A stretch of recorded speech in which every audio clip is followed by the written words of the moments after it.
Yeah.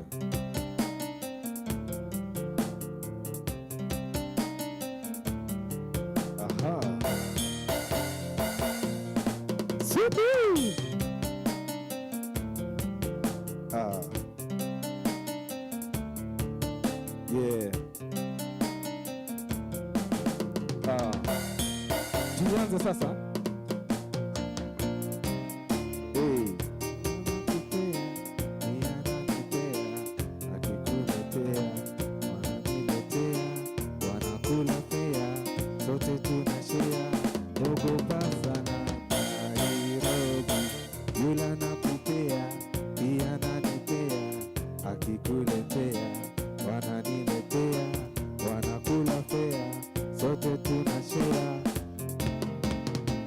Tuanze sasa. You don't know the song? You don't know the song? Let me teach you. Let me teach you something. Aha. Suda. Habari mbaya zimenifikia. Mandugu zangu wananikulia. Kumbe sahani yangu ni sinia. Na inaniuma sana. Yule mpenzi nilimuania, nikamuweka mbele ya dunia. I must be tripping nikimurudia. Umenitesa sana Nairobi. Yule anakupea, pia ananipea. Akikuletea, wananiletea. Wanakula fea, sote tunashare. Ogopa sana. Ogopa sana Nairobi. Ogopa Nairobi. Ah. Ile time ya Valentine nilikwambia uimbie madem. Mimi naweza imbia madem. You refused. Najisikiaga. Inakujanga na mood. Inakuja na mood. I come with the mood. Wow. Yeah. Good to see you. Hey, karibu. I'm the one who is supposed to be welcoming you. How many weeks has it been? Unajua umenipata hapa just. I'm the one who is supposed to be welcoming you. You have been away. You need to tell your fans where you have been. We are back, ladies and gentlemen. Ladies and gentlemen, we are back and we are live on YouTube at E_Square TV. My name is MC Awikide. And my name is Josephine Karibuni Sana. We are live on E_Squared. And you can also follow us on our YouTube, on our Instagram, Twitter, Facebook, and share these conversations that we have.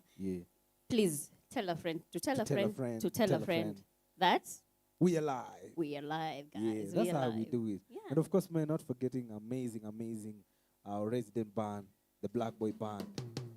You guys are so much welcome. On point leo. Ulipata umse kahawa. Amedishi je, amedishi. Unajukiaza kutembea na mimi mapema unaanza kushiba mapema. Leo amechangamka. Amechangamka sana. Josephine bana. Yeah. Ukoaje? Niko poa. Unakaa fiti? Thanks. Hata unakaa poa. Me, I tell you, I love it when you're in all black. You normally look so good. Black is your color. You should maintain that. Yeah. All black everything. Yeah, I'm a black person. I love the culture. The culture. Okay. Sasa imemove from luku mpaka kwa culture. Sawa. Yeah. But I've been okay. It has been a sad week though. It has been a very sad week. We have lost so many people. And true. all the families who have lost family members, friends, relatives, our heart goes out to you. Our prayers go out to you. Yeah. Please, guys, mask up. Social distance. Social distance. Sanitize. COVID, third wave, my friend, it's very real for us. It's very real. And we also want to remember Lona Irungu. She was she was a legend in the media industry. Yeah. She passed away this week, and we also want to send out our condolences as E_Squared to the family, to the friends, relatives, and all those people who knew her. Yeah. We are sending out our condolences to you, and we are standing with you guys in prayer. Yeah, but it has been it has been a hard week. It has been crazy. It has been a really crazy week. As in ukifungua simu tu hivi. Status za watu. Rest in peace. Yeah. You know last week nimepoteza mabeshte kama 5. Oh my God. Yeah, and someone beshte yangu fulani alinitext. Alikuwa Kenyatta. Then namtext like, "Bro, unaendeleaje?" Kanambia niko poa but leo nafanya operation ya heart. But I don't think I'm going to make it. Oh no. So venye ilifika kitu 6 hivi nikatextiwa like huyo boy alikuwa amepass. Oh no. For real. Oh no. For so real. sorry. Yeah, and it's happening. It's very crazy right now. People are dying, and yeah. Yeah, guys, you need to take care. Like Take I was care, for coming, real. as I was coming here today. Kwa barabara, Jogoo Road yote, hakuna watu wanavaa mask lakini yuko huko.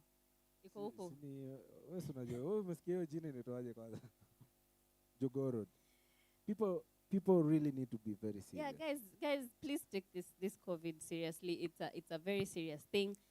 Do not, if you're wearing wear your mask. Please wear a mask. It will save your life. You think at it's people, old people who are dying. This third wave right now does not recognize people who are old. Yeah. It's everyone. Yeah. Everyone can be vulnerable to this disease. So please take all these precautions seriously. Yeah. It's a very serious thing now. Yeah. Yeah, wiki yako umesema imekuwa fiti. Imekuwa tu hapo. Yeah, like I mean given the environment around, it has been just there. The French say comme ci comme ça, iko tu hapo, comme ci comme ça. Yeah.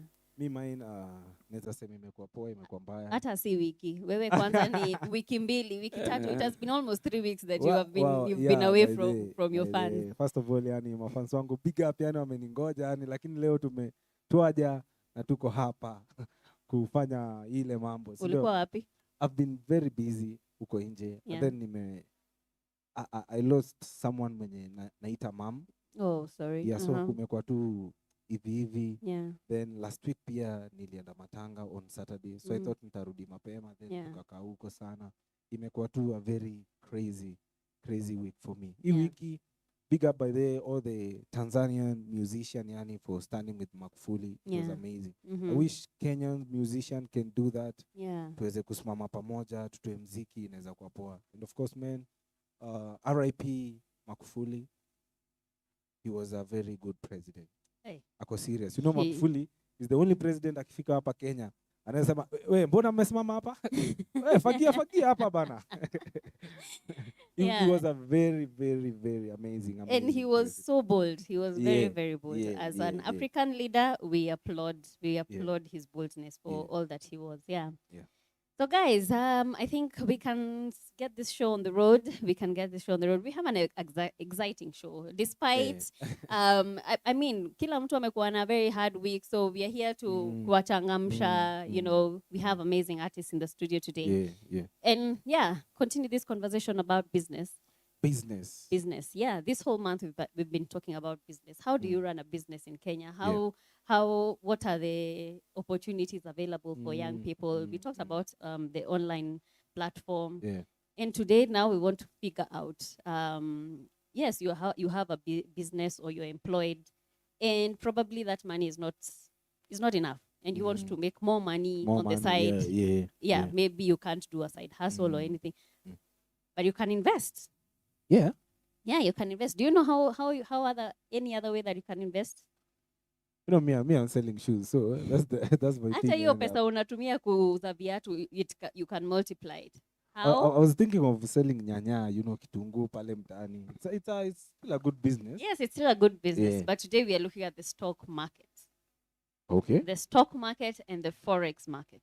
Okay. Najua hizo terms zimesha kuchangamsha, but kama uko kama wiki they understand yet tunaongea. Stick around. We have an expert in studio who has actually been doing this for a very long time, so he's going to give us his real life experiences on how he has been investing in the forex and the stock market as well. Yeah, so we have an action-packed show. That is what I think we can say today now. Yeah. So kabla tuite our first artist, what about did you know? Did you know Did you know that I was coming today? Of course you didn't know. I didn't know. I didn't know, by the way. What do we have on Did You Know actually? I did not know. So when is today? 28th or 27th? Today is on 20. Today is 27th. So 28th March, tomorrow. Tomorrow is Palm Sunday, yeah? Palm Sunday. Yeah. Wase wakatona kwa serious ikifika hapo. Exactly. So Palm Sunday is also called Passion Sunday. Passion Sunday. Ah, yeah, actually. Yeah. Do you know why it is called that? Passion. Yeah, do you know why it's called Palm Sunday? Kama Really, ulienda Sunday school unafaa kuwa unajua kwa nini inaitwa. Nimesahau. Haukumbuki hiyo story when Jesus was coming into was it Jerusalem? Yeah? Then what happened? Akaekewa palms when he was walking into when he was on the donkey. Yeah. Akaekewa na palms. Akipita. Yes. I think that is where Palm Sunday comes from. Okay. Yeah. Tunaelekea period ya Easter, and Palm Sunday usually marks the beginning of this period. So, yeah. That is what our Did You Know had to do with, we had to do our Did You Know section today. Yeah. Okay. That's amazing. At least nimejua. Si wale wa kuoshewa barabara. You know those people. I didn't want to go there. Achana nao. So ladies, can we introduce the first artist? Yeah, you can. We can introduce the first artist of the day today. For the first time, because he's a guy, he's a dude. Let him hear your voice. You're the one who knows how to do this. No, just do it. Just do it. Okay. Nifanyie drum rolls tena tafadhali. Utanisaidia na jina yake. For the first time here on E Squared.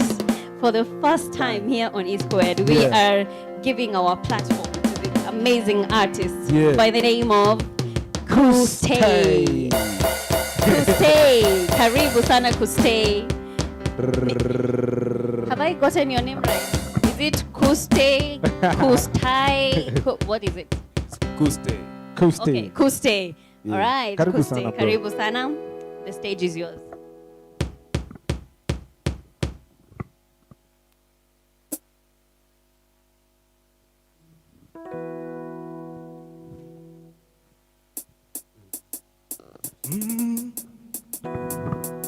Yo.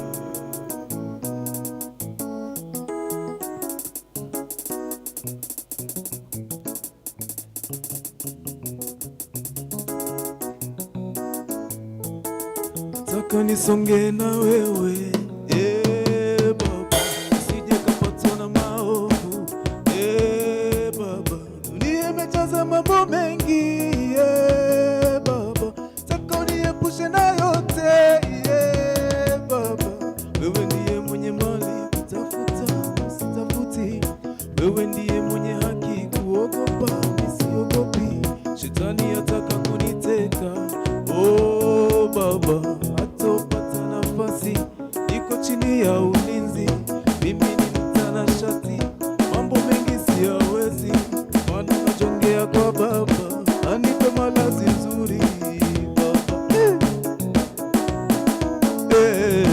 baba, oh, baba,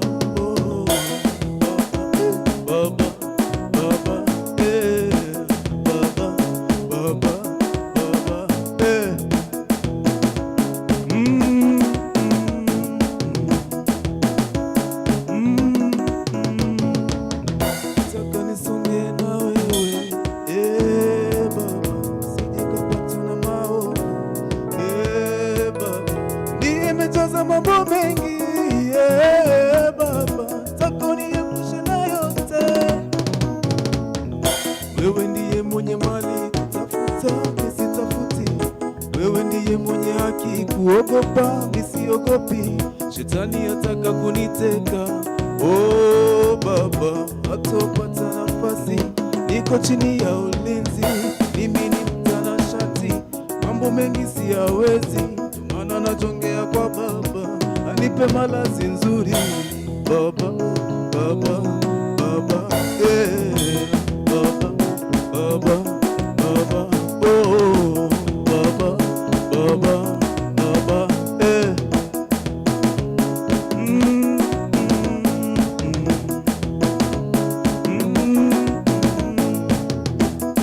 I just wanna walk with you. I just wanna live my whole life with you. 'Cause all my life all I see is just your favor. You've been my guide, you're my strength and my savior. Oh, nisonge na wewe, yeah.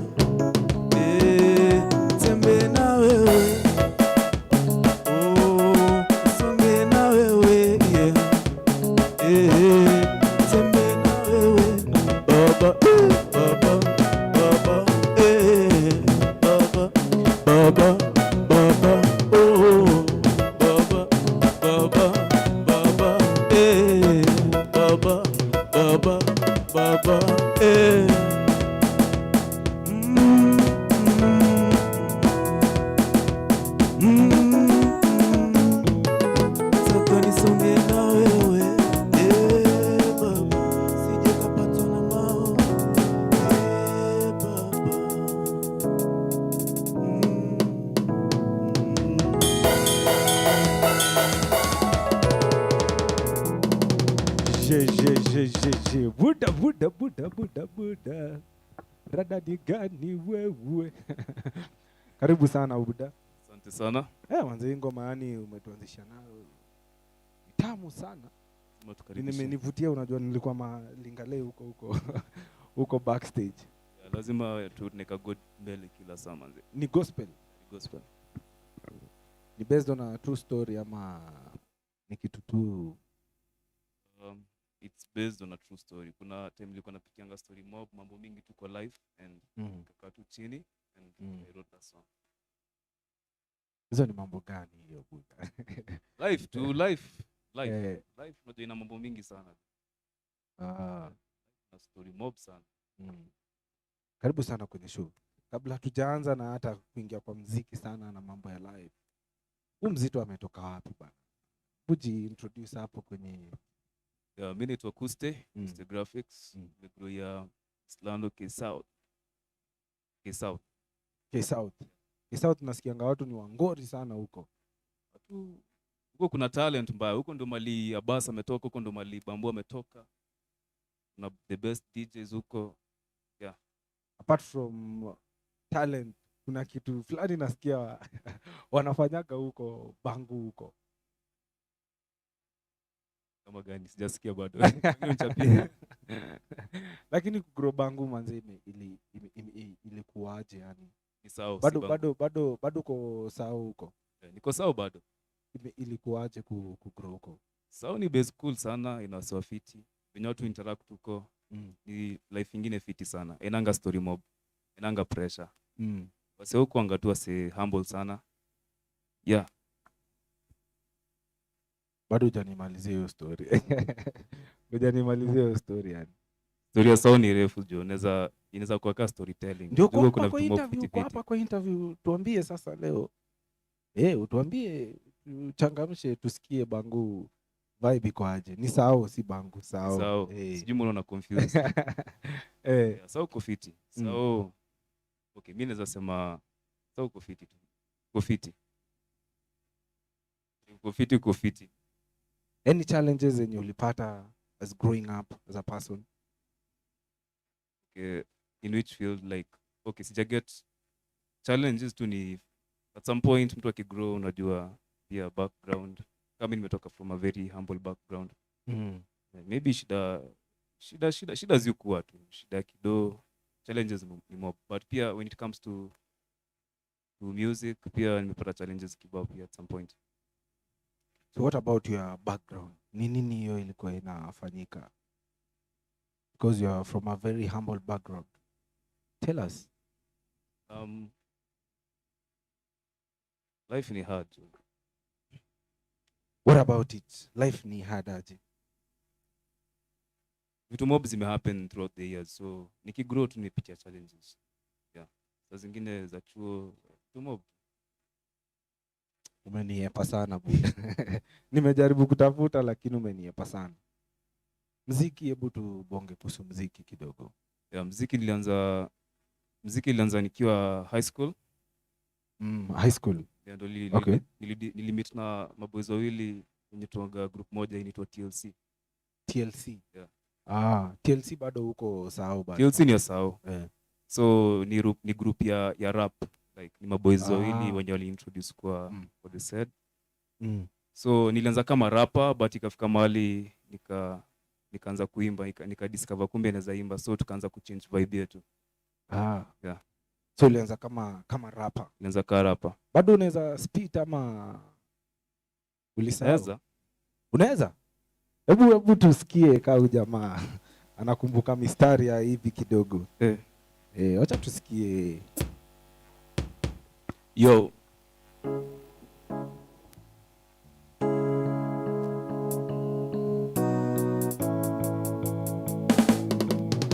Some things kwa hii life Johnny hard could choose. See half empty but can story na booze. So Snoop unaweza dhani. Sawa manzi. Yo beat manzi na. Unataka beat gani? Unataka beat gani? Kitu fast kidogo. Kitu fast rapa kiitisha kitu unampatia manzi. Hiyo fiti? Yeah. Some things kwa hii life Johnny had ku choose, but si half empty can story na booze. Yani so Snoopy unaweza dhani mi dog, Daily Madrid unaweza dhani mi dog. Babackstabber ni kibako na stama, beef kila place unaweza dhani tuko Bama. Kudisi die kudisify, but ukini cross nitakucrucify. So wana stare kasanamu wanashindwa kublink, after kumash ni madem kuwink. Hardcore fella na tanya zinc, hadi brain yangu juu ikele na think. Jeve kati bedroom na uko single, na shine hadi stars zinashindwa kutwinkle. Na wachoresha giza kani nja msudi mini KUSTAE wa ujana na ujuzi. Yeah. So unaweza endelea sana bana. Kidogo manze. Okay. Na rap watu wanadhani mimi na foka, hawajui mimi ni fanatic wa soka. Nilete upuzi nitakukata na shoka, nimeshika spedi tukichezaga poka. Napenda madembora si gold digger, kwanza kininyonya pesa nitampiga. Napenda akiwai na kitingisha hafiga, mwenye kunipull my psychology kama trigger. Sawa. Well. Shidenu ni amsikiagi maneno. Iko fiti manze. Yeah. Nimesikia hapo ukisema mtu akikamu na mpiga na shoka. Hivyo ndio wewe udu. Hapa ni mistari tu. Ni mistari tu. Mistari. At what point uliona sasa ni aje na achana sasa na hii kurap, nataka kuingia sasa kwa vocalist? Because right now you sing, eh? I sing. Yeah, but pia neza rap. Ilifika mahali tu nilikuwa najaribu tu sauti tu mahali. At some point like I was somewhere nikasikiza a certain artist akiimba, nikajaribu kumimitate hizo. Nikasema by the way mimi napenda sauti soul sana, like mupenda hiyo vibe. So nikajaribu yenye naweza, niko na kumbe naweza fika somewhere. Yeah, so hivyo ndo nilijua naweza imba. Nice one. Right now sasa ni miaka ngapi sasa kwa muziki? Imekuwa miaka kama 10 jo. Tulianzanga sauna na TLC. Yeah. Miaka 10. What keeps you going as an artist? Motivation tu. Unajua hata ule mwenye anaongea kama motivational speaker utu motivate. Yeah. So yako ni gani? Yangu ni bidii tu. Bidii yangu ndo inafanya like ni bidii tu na practice. Bidii na practice. Sasa hii tuseme muziki, watu wataki kusikia muziki. Utaendelea kufanya practice na bidii. So what keeps you going? Hapo umeniwahi. Lazima nikuwahi.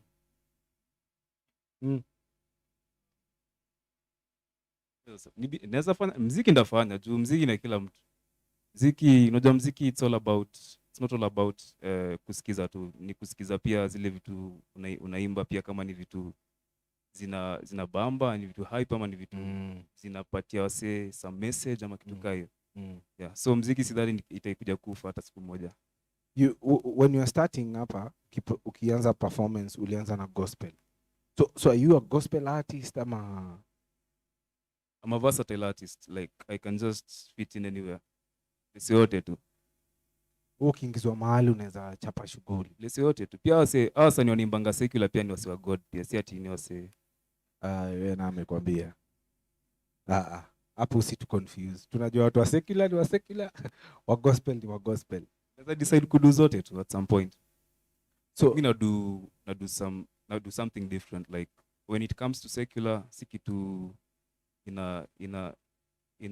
inatoa a bad message, like a negative message towards the society. Okay. Yeah. Ni kitu tu ustaarabu, kitu ina story mob. Ustaarabu, unajua ustaarabu. Ustaarabu ina mambo mingi sana. Who do you look up to as apart from Sauti Sol venye umesema? Who do you really look up to huko ki music, ki rap? Like I said, I'm a versatile artist. So kuna se wengi na look up to, kama okay, when it comes to singing in the Kenyan industry, I look up to ni Sauti Sol tu manzi. Ndio nimetambua jo. Kama mimi. Alafu marapa. Nimetambua. Marapa nimetambua crew yangu pia. Kina Device Next Stream si mchezo. Si mchezo. Ni hao tu. Wakardinali. Kardinali wako fiti pia. Yeah, Calligraph bado siwezi say. Nimetambua Octopizzo. Nataka useme na nguvu. Unajua hapo ndo nilikuwa nataka tuende pole pole. Nimetambua Octopizzo, sijatambua Calligraph. Kila mtu kuanga na fan wake, lazima uwe realistic jo. Unajua Calligraph akiingia hapa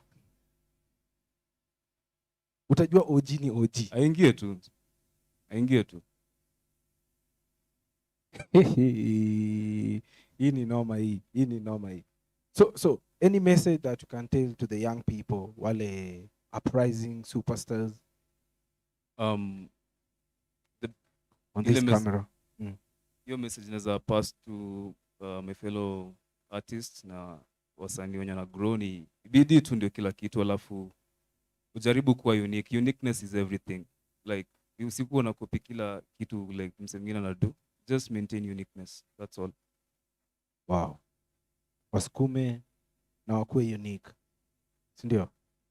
So sasa unataka kutuperformia ngoma gani sasa?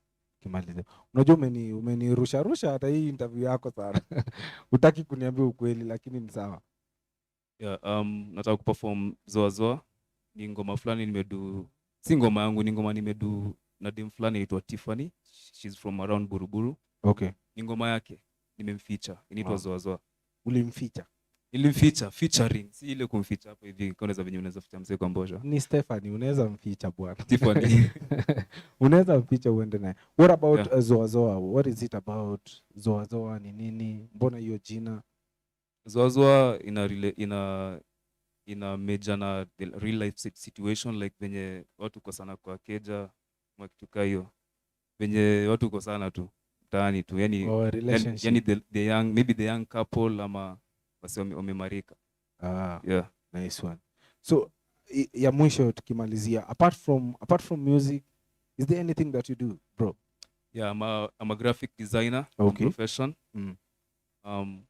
I've done graphics for the longest time. Motion graphics, videography and editing as well. Okay. I'm also a voiceover artist. Yeah, nizo tu ndio nimedo for the longest time. Napendanga kushika watu wandi, So hebu nipigie voiceover ingine moja hatari ya Eastlands Expression. Moja tu hatari tu hivi nisikie. Ndio hii kamera unajua? Kabla tumalize. Ama atumie kamera gani? Oh, this one.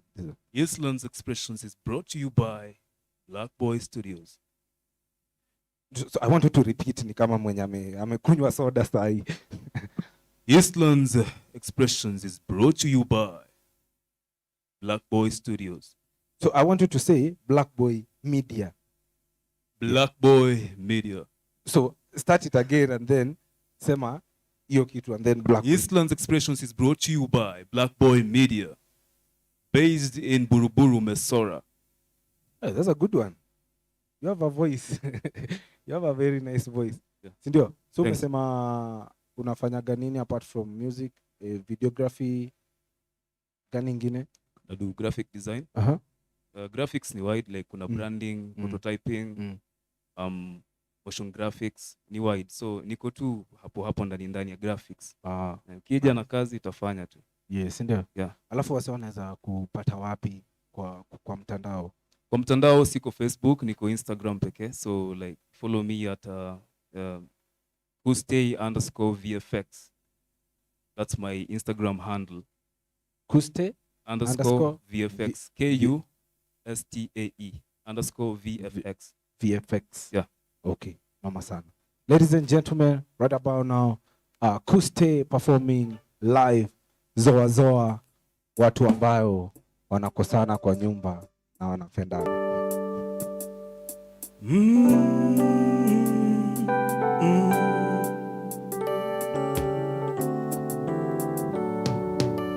Wazoea kunicheza, umenichosha akili. Kila siku wewe hurudi nyumbani, mienendo umebadili. Mapenzi unayonipa ya kunikata kauli. Penzi nilikupa baba, ukajifanya muuni. Mapenzi nipeni kupe, nasi tupendane, milele tusiachane. Nimechoka, mapenzi nipeni kupe, nasi tupendane, milele tusiachane. Nimechoka, baby nipeleke na mwendo usio wa kasi, yani aste aste, usivunje moyo wangu. Nazichunga hisia zetu, tusijepatwa na vikwazo. Juu wewe wangu nami wako, ushakuwa zoa zoa, zoa zoa, zoa zoa, zoa zoa, zoa zoa, ushakuwa zoa zoa, zoa zoa, zoa zoa, zoa zoa, zoa zoa. Tifo tifo tifo wewe, wanitia huzuni. But how can you be sweet and you know I always love you? Mori ushusha kinyongo, siwache nikukandamize. Suko suko wa mawazo, midawa yako mtulize. Mori ushusha kinyongo, siwache nikukandamize. Suko suko wa mawazo, midawa yako mtulize. Umekuwa zoa zoa, zoa zoa, zoa zoa, zoa zoa. Umekuwa zoa zoa, zoa zoa, zoa zoa, zoa zoa, zoa zoa.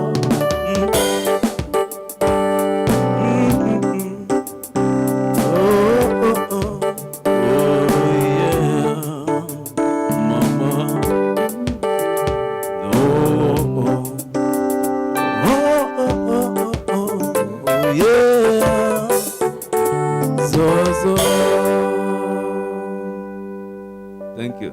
All right. Thank you so much, bro. Thanks. God bless you, man. Zoa zoa. Na huyo mdem mwende mutengeneze maneno ikuwe poa. Sindio? Sawa jo. Iko fiti man. Thank you so much. Okay. All right, ladies and gentlemen. Remember, we are live on YouTube at E_squared TV. And of course, men, you can follow us also on Instagram at E_squared KE. And of course, men, on Facebook is Eastlands Expression. Right about now, I want to invite this beautiful lady from West T. Unafanya naongea English mingi yenye haiwezi. See, you have been training. English ni ngumu kutrain. Ulisema unataka kulani. I'm telling you. Noma sana. Yeah. So just kabla tuendelee, wacha tusome ma comments kidogo. People are live right now. I really wanted you to read those so that we see what people are saying online. So I'm reading one, you're reading one? I actually don't have them here, so you can just go. Come on, Josephine. I don't have them here. Oh, you don't have them? Okay. Yeah. It's fine. So ladies and gentlemen, these are comments live on YouTube. We have Caroline Atieno. Ametuma boom boom. You know that boom boom thing, eh? Manze, na that was going to our artist. Yeah, okay. I think anasema tu KUSTAE's musical. Okay. Yeah. We have Beatrice Patricia anasema yuko locked. Thank you so much, Yani. Thank you guys. We have Ian Shotit anasema niko ndani. Thank you so much, Ian. We have Caroline anasema KUSTAE. It's KUSTAE ama KUSTAE. He said his name is KUSTAE. KUSTAE. Hey. KUSTAE. Yeah, you know ladies love those names, KUSTAE. Ata stay hapa hivi, so we don't know. Yeah, we have Caroline Atieno saying great song. Thank you so much, KUSTAE. And then also Caroline is asking what keeps him going. Hapo alinichanganya kidogo because akusema. Alisema ni anapenda tu kufanya practice. Napenda mziki. I mean, that's what keeps him going. It's his love for music that keeps him going. All right. No problem. We have Brian Ayunga anasema niko ndani. Thank you so much. And of course, men, we have Rebecca Mwiruri.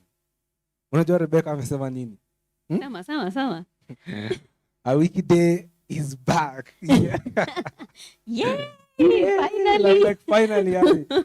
Wacha nikwambie, unajua I told you. Nilikuwa nakwambia mafans walikuwa wananiuliza uko wapi. Thanks. Yeah. Thanks, yeah. Wacha tuachie hapo. Right, no, we have Brian. Soma hiyo ya Brian. Kwa nini the last one? Kwa nini unakataa kusoma ya Brian? Because I wanted the comment yangu iko ya mwisho. Okay, sawa. Sema. I'm very happy.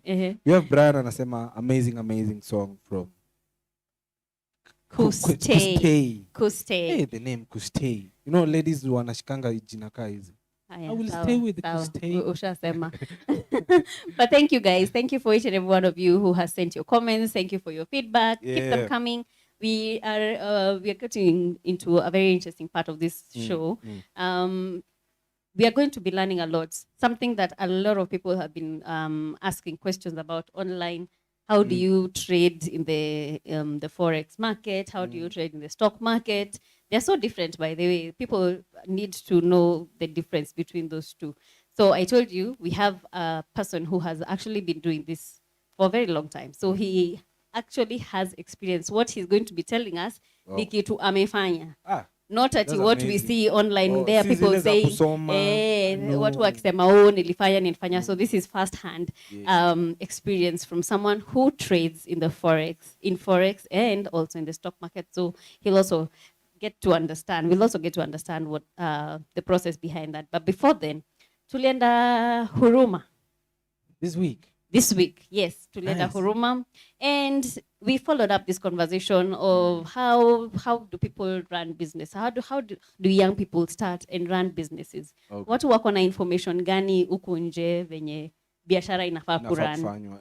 Juu tunashinanga tukiambiwa ati una complain kwa nini hakuna majob? See, you create that business. Your own, and it's not that easy. True. So we had a conversation with some of the youth, and this is what they had to tell us. Check this conversation out and tell us what you think.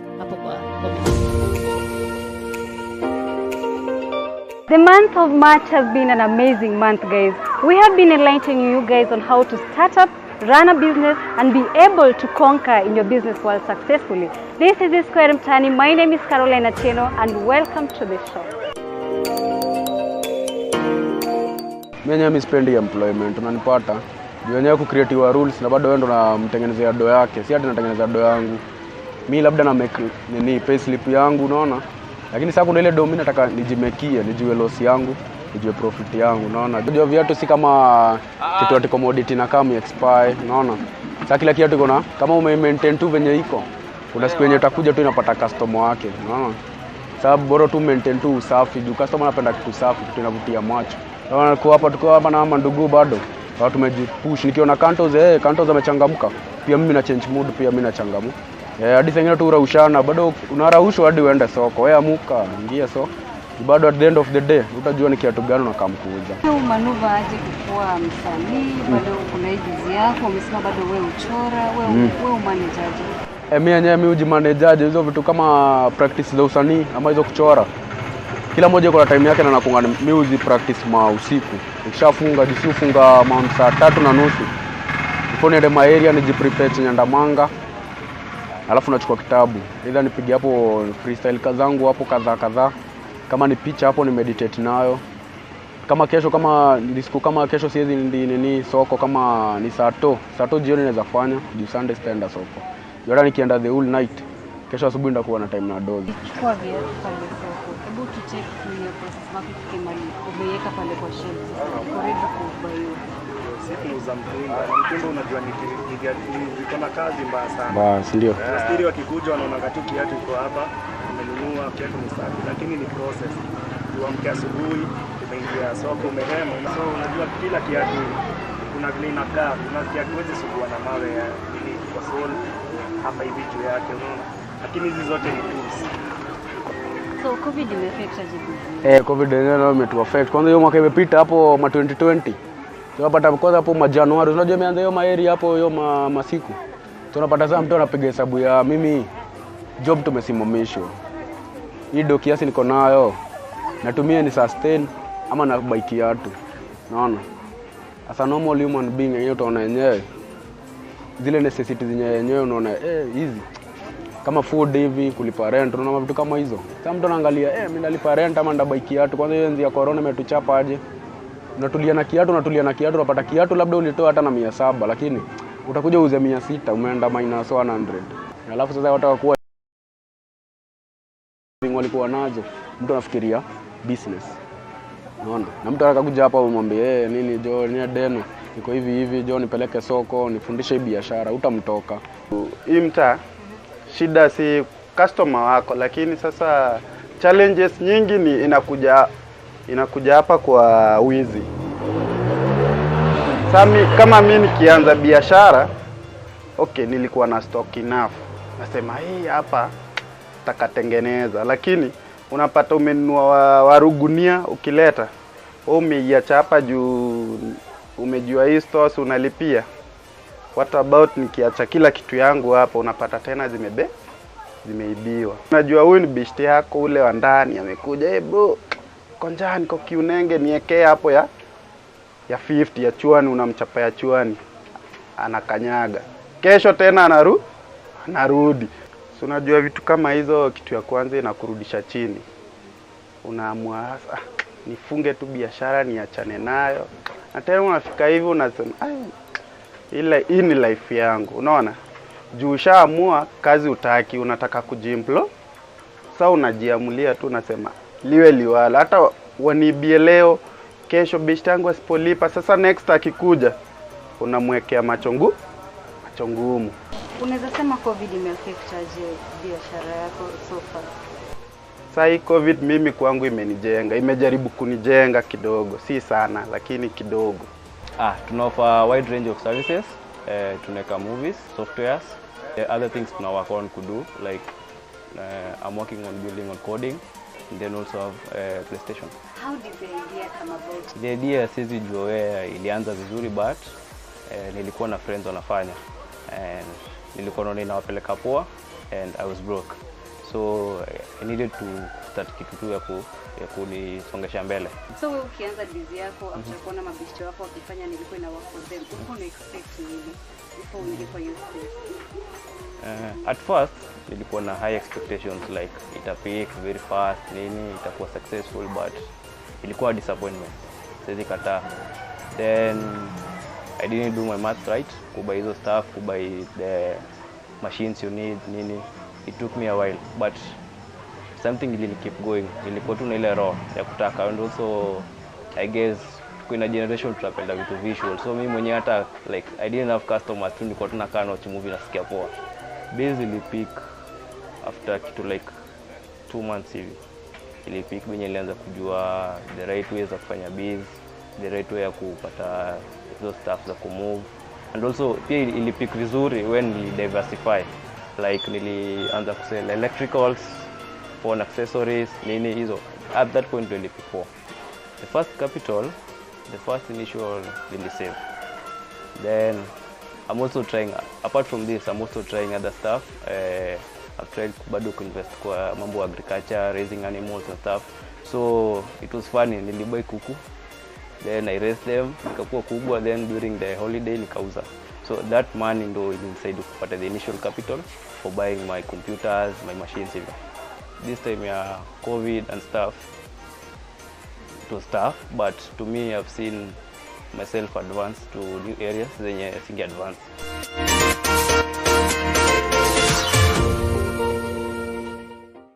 All right, we are back. Thank you guys for that conversation that you had with Caroline. Thanks, Caroline, for capturing those sentiments by the youth. And I hope that this whole month, this information that we've been sharing here on E-Squared about business and how you can also invest in your small earned money, I hope it is going to help you, and I hope you can still come back here to our platform and, you know, take notes if you feel that you're stuck at one point. And without further ado, today we are going to be having a conversation with an expert. Nakuita expert. Kwa sababu you've done this for so long. So we are joined by James VELLE. I'm still trying to get that intonation for his second name. He's called James VELLE, and he has been trading on in the forex market for a while now, yeah. So karibu sana to E Squared. Thank you for having me here. Yeah. I'm glad. All right. Before we start having this conversation in full, yeah. I don't think that I can give you an introduction that you feel is, is deserving. So please introduce yourself to our audience and tell them a bit more of what you do. Okay. Thank you so much, Josephine. As you've heard, my name is James Velle. I'm an online forex trader, or rather I do arbitrage. Arbitrage entails trading currencies and stocks online, as well. So I also do research for clients, or rather for traders who want to know about history of currencies, history of shares, where they are going and where they can actually pinpoint their prices so that they can make the best purchases of those particular stocks or particular currencies. And on the side, I also do tutorship for students who want to learn how to trade currencies, also to trade stocks. So I do that on a program that I've packaged in a manner that I can do physical classes with clients at my office.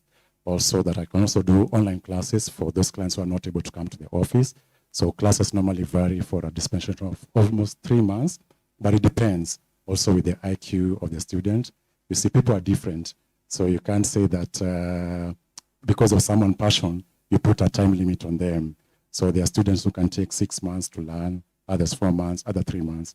But there are those who just within 1 month, they know the basics, and you just let them now, go on and start their trading lifestyle. Okay. Yeah. Hey, okay. You see, I wouldn't have done that introduction justice. I would have probably left 1 or 2 things out. But how long have you been in this industry, in this field? Okay. Well, the number of years, I think it's roughly around 11 years. I began my journey in Forex in the year 2008. And I was actually looking for something that I can do to give me some extra income apart from my normal 8 to 5 p.m. job. I used to work for a local insurance company in Nairobi at Hurlingham. So I used to see guys by then doing online jobs. And by online jobs, I mean, I used to see guys doing online writing, some surveys, some were actually filling up surveys. Others were, I think it was graphics, So, and most of those jobs, ilikuwa inabidi watu wanaamka usiku.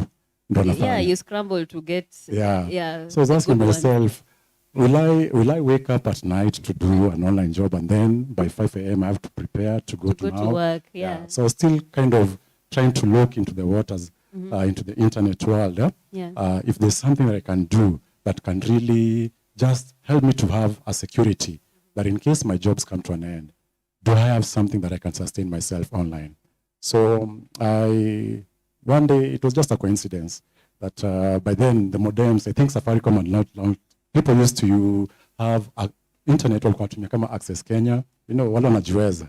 And it was expensive. It was expensive. Yeah. So the modems ni zile zilikuwa the two ones that you could plug into the Yeah. So for me, there was a poor internet connection, and I couldn't afford even a good internet in the house. One day, I used to go to the cyber cafe. So one day, I think the lady at the cyber cafe had a problem assisting one of the clients to set up their laptop to connect to the internet. So she called me and asked me, James, we have a client here. Can you come and help the client to connect their laptop to our servers? Yeah. So I went forth, and when after connecting for the client, he asked me, I asked him, what does he want to do here at the cyber? Because he was asking me about the fees, how much am I charged per day, per month, and so on. So that conversation, I asked him, what do you want to do with your internet? Or rather, what do you want to do here at the cyber? So akaniambia nafanya sijui to Forex. The way he put it, he packaged it in a manner to look like it was something so international.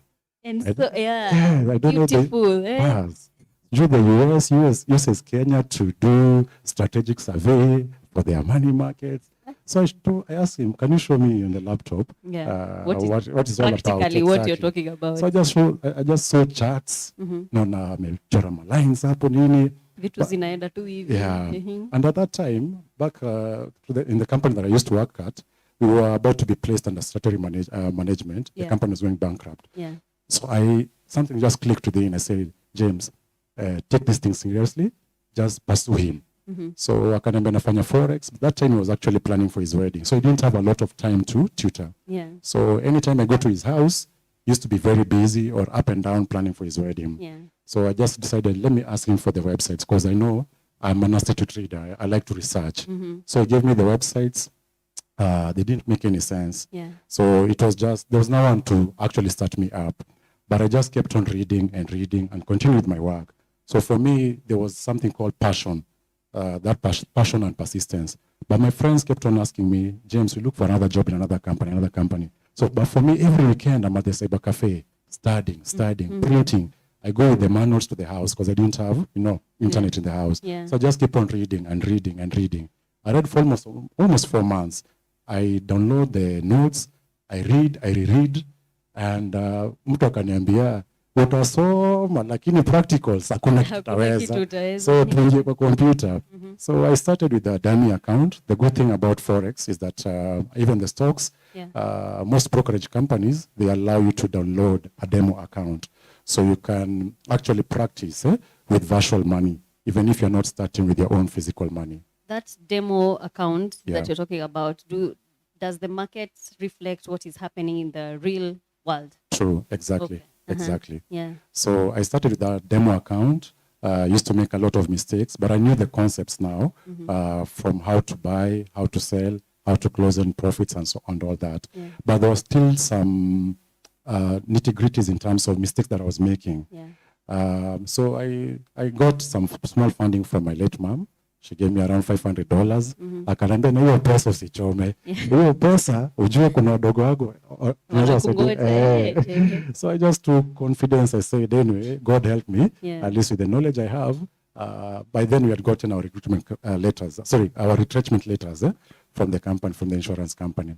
So I had time to apply for jobs and I had time to go to the cyber cafe to trade. So I was doing the two. So I started trading, $500 by then. I think it was around almost 55,000 Kenya shillings around. So within a month, I grew to a certain extent, but I used to see growth.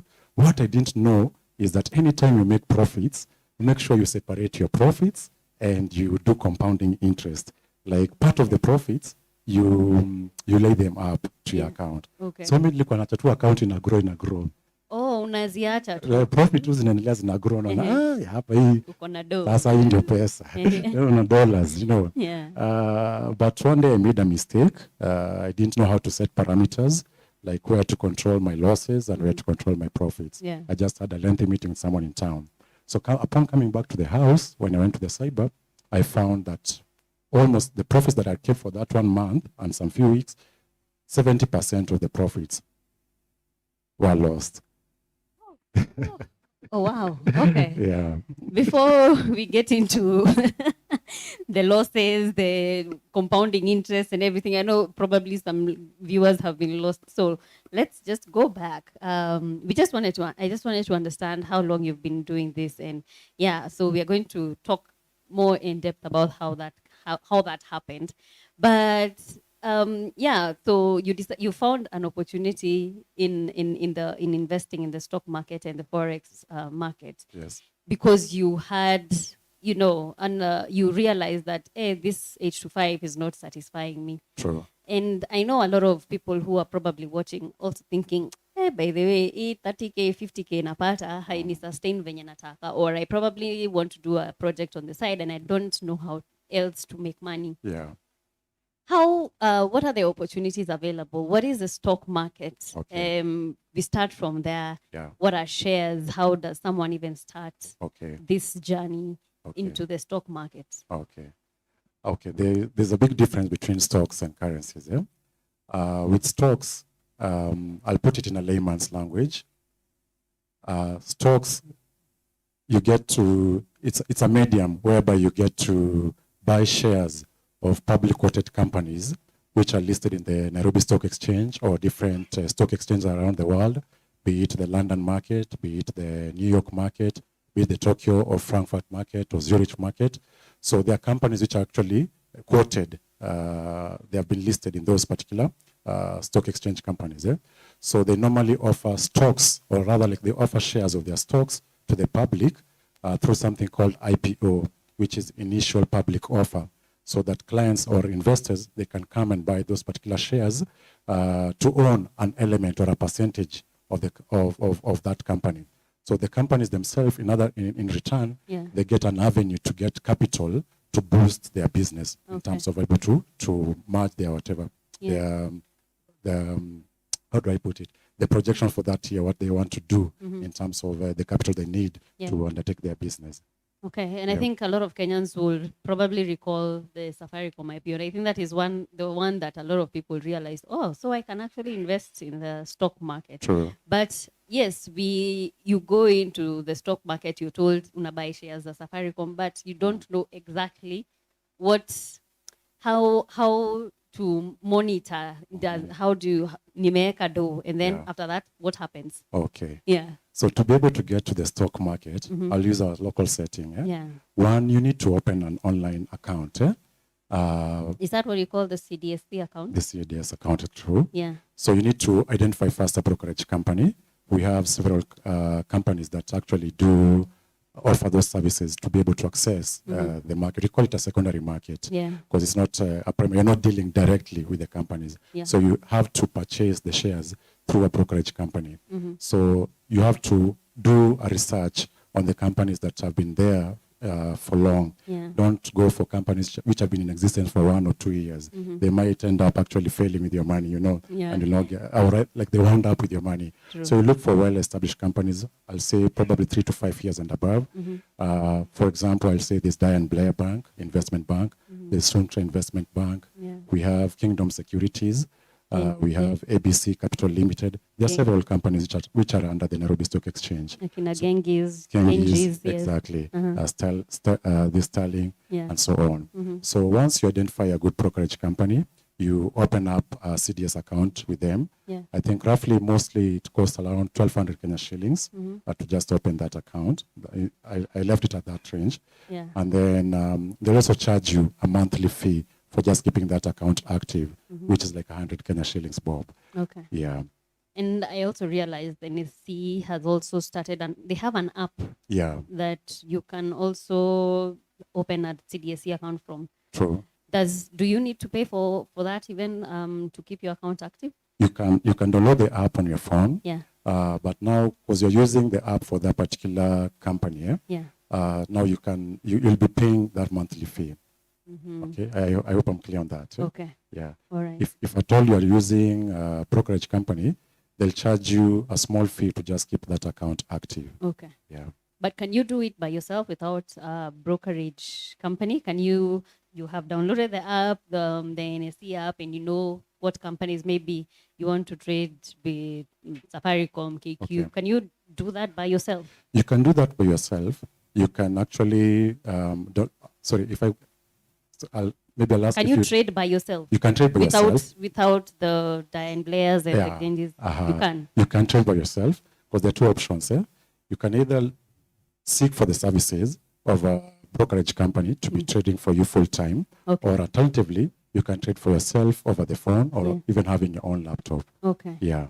All right. So, and then I've opened the CDSC account. Yeah. And do I just go and watch the business news section and you look, Kakuzi, Wakwapa, Safaricom, KQ, JCB. So, and then I decide this one. Or how do I select which stock to buy? And how do I do a selection? Because I am actually very new in this field. Yeah. So I want to understand. Mi nimeingia hapa na pengine 10K yangu hapa nataka igrow. Yeah. So do I just randomly guess? Okay. You'll not randomly guess. I'll say there are analysis, or like there are people who actually post their research on the best stocks to buy. So before buying a stock, there are things that you have to consider. One of them you'll consider in terms of the market capitalization of that company. How much is the company worth? You don't want to invest in a company that has got maybe small money in terms of their asset base and their stocks are not doing well. So you'll go for companies which are well established because at least there's some, even if you don't know what happens inside the boardrooms, at least by virtue of actually seeing the way the their shares are increasing, you can say this company is going somewhere. Then the second thing that you also have to check, you can do something called you can check something to do with I'm looking for the word, or rather, like, let me say, apart from just checking the market capitalization, you can do an analytical, you can do a historical search of how those shares of that particular company have been. You see, there are companies which shares actually fluctuate a lot, and you can put your money there, hoping that probably you are selling, you want to buy at this particular price and sell at a particular price, but it goes, south on what you had anticipated. So you can just probably check. You can read from either there are particular pages on Facebook that actually they just, people give their opinion, especially experts, about particular shares, how they are doing. So you can just do a historical search, or you can check on those particular comments, what they are saying. Then also you have to check in terms of maybe their dividends. That company, how well do they pay their, how much in terms of dividend per share do they pay their shareholders, to be able to determine whether you want to buy the shares of this particular company. Okay. And also you check something called revenue growth. Is the company actually growing? You don't want a company that is just stalling there. Yeah. And then also the other thing, you have to check which industry. You just don't buy shares because you want to buy shares. Yeah. Different companies are in different industries. Mm-hmm. So like for me right now, I'll not buy airline shares because I know, So I'll probably go for telecommunications per se. Mm-hmm. I'll go for something to do, probably if I am doing the international shares, I'll go for Telsa Motors. Okay. Because there's something Elon Musk is doing with that side apart from the cryptocurrencies and all that. Yeah. So check which industry you're buying, and the players in that particular industry to be able to determine in this particular industry for these shares that I'm buying, at least there's no competition, or at least it's a fluid industry, it's a stable industry. Oh, okay. Yeah. A lot of research goes into it. You just don't get in blindly. Exactly.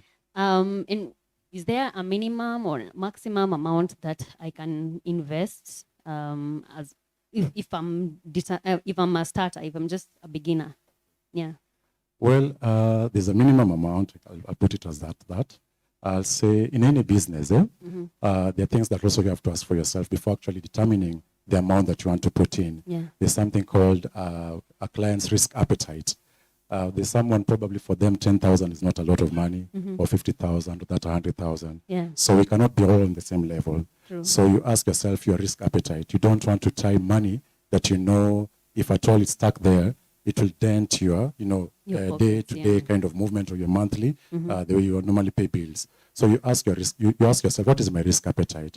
If you know your risk appetite is small, probably for the stock market here in Kenya, you can start even at 2,000 Kenya shillings, or 5,000, or 10,000. You don't have to commit the entire of it in buying the entire stocks. So you can just buy probably stocks of 2 or 3 companies, and then the other money is safe in the account. Yeah. It's safe in your CDS account. But there are people who can actually put 1 million or 5 million or 10 million, and they buy those shares, or even 100,000, and they'll say they're buying shares based on the classes. Yeah. There are people.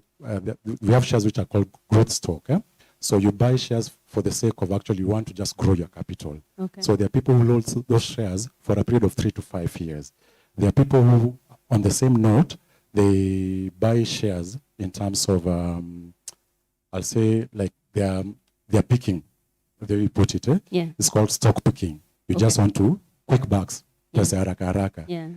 Ni buy ya Safaricom, ni buy ya KPLC, hivyo. Ako sawa. Kuna mwingine atasema anafanya kitu kama defensing stock, defensing stock buying. Yeah. There are companies whose shares are always stable. Yeah. Whether the economy turns south or negative, or whether the company the country goes under lockdown, that company's shares will always be stable. So those are called defensive stock. So there are people who just prefer, other than keeping my 40,000 or my 10,000 or 5,000 in the bank, let me just buy defensive stock. So that at least, pesa yangu at least unajua bado ina grow. It's multiplying somewhere. Exactly. Okay. And then also we have, there are different kinds of shares. I'm just trying to kind of process them very quickly. I know. And what would cause the environment? You've talked about economics situation of a country. Yeah. What else can cause the stock market to fluctuate the way it does? Like, I know politics plays a part, Very but true. what other roles, what other things do we need to check when we are trading? Okay. Yeah. There are factors to consider apart from the geopolitical issues, which normally affect any business or the business environment and policies. Yeah. I'll say also things to do like, the decisions that are made by the board of the company, which some of them are not open to the public. So there are certain decisions which a board, I'll say for example, there's a time that Zuckerberg wanted to buy WhatsApp. Yeah. And he wanted to buy WhatsApp for crazy amount of money. True. And when he tried to convince his board, the Facebook board they want to put this amount of money to buy WhatsApp, the board was not seeing that sense. Yeah. But he was seeing the future. Yeah. He was seeing that many young guys are leaving Facebook and going to use WhatsApp. Yeah. So he knew this is where the future is going. Yeah. So Facebook shares at that particular time, actually, they plummeted. They went down. Oh. But later on, they came and, picked up. So his move was a good move. Yeah. Yeah, it was a bit myopic for the board, but later on, they came to see his sense. So there are decisions to do with what the company board or the directors are doing that can affect the prices of a stock. There are also issues to do with oil or gas or gold, because they're interrelated. Yeah. Those markets, they actually intertwine. So something can happen to the dollar, good or bad, which can also reflect on how stocks will perform. So markets are a bit intertwined. Yeah. So if something happens probably to, like we'll say, maybe there are industries which companies that deal with oil and they have their stocks, shares actually, which is oil. Yeah. So if oil plummets, also those shares will go down. Cannot. Exactly. Okay. Yeah. Oh, all right. So it's very important to keep your eye on the ground. Exactly. Read a lot, research a lot, listen to Just- what's happening. Exactly. Just keep your ears open. Yeah. You don't have actually to read a lot, but just do every person has got their own trading system. Yeah. But a small research, say even 10 to 20 minutes or 30 minutes, will go a long way to help you to determine which shares to buy and whether to trade for that day or to leave the trades for that day. Because it's not necessary that you have to trade daily. Okay. Yeah. All right. So it's if it's not a daily thing, how often can someone go back to adjust? Is it that you add more money into your CDSC account, or how does it work though? When I have put money, Okay.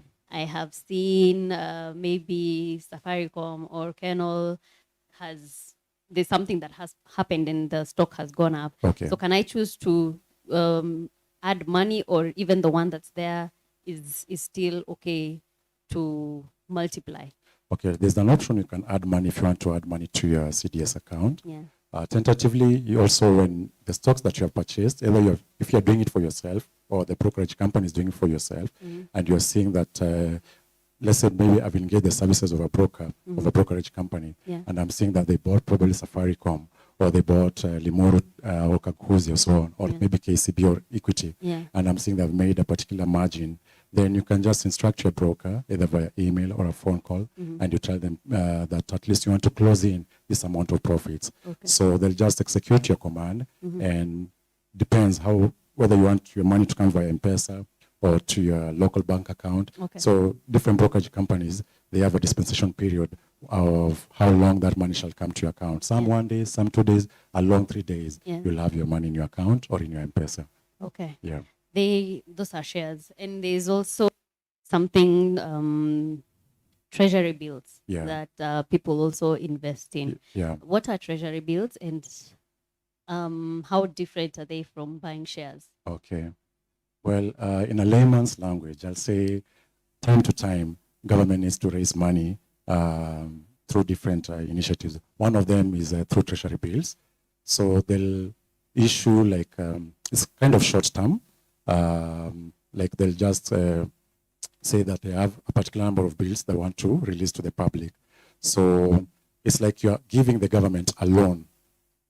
Okay, you're giving them a loan. Yeah. So for them, they'll transact with this loan that you've given them. But the goodness is that with this loan that you have given them, they'll give you payments on short. They'll give you back your money either in a period of 6 months, like twice in a year. Yeah. So you'll find, apart from them giving you your money, there's a security because you're dealing with the government. They'll give you also an interest on that particular loan. Okay. So they'll give you the face value first of the money that you lend them, and then also they'll now give you an interest on what you on what they have earned from the business they transacted. Okay. So that's how treasury bills work. They are short-term secured loans.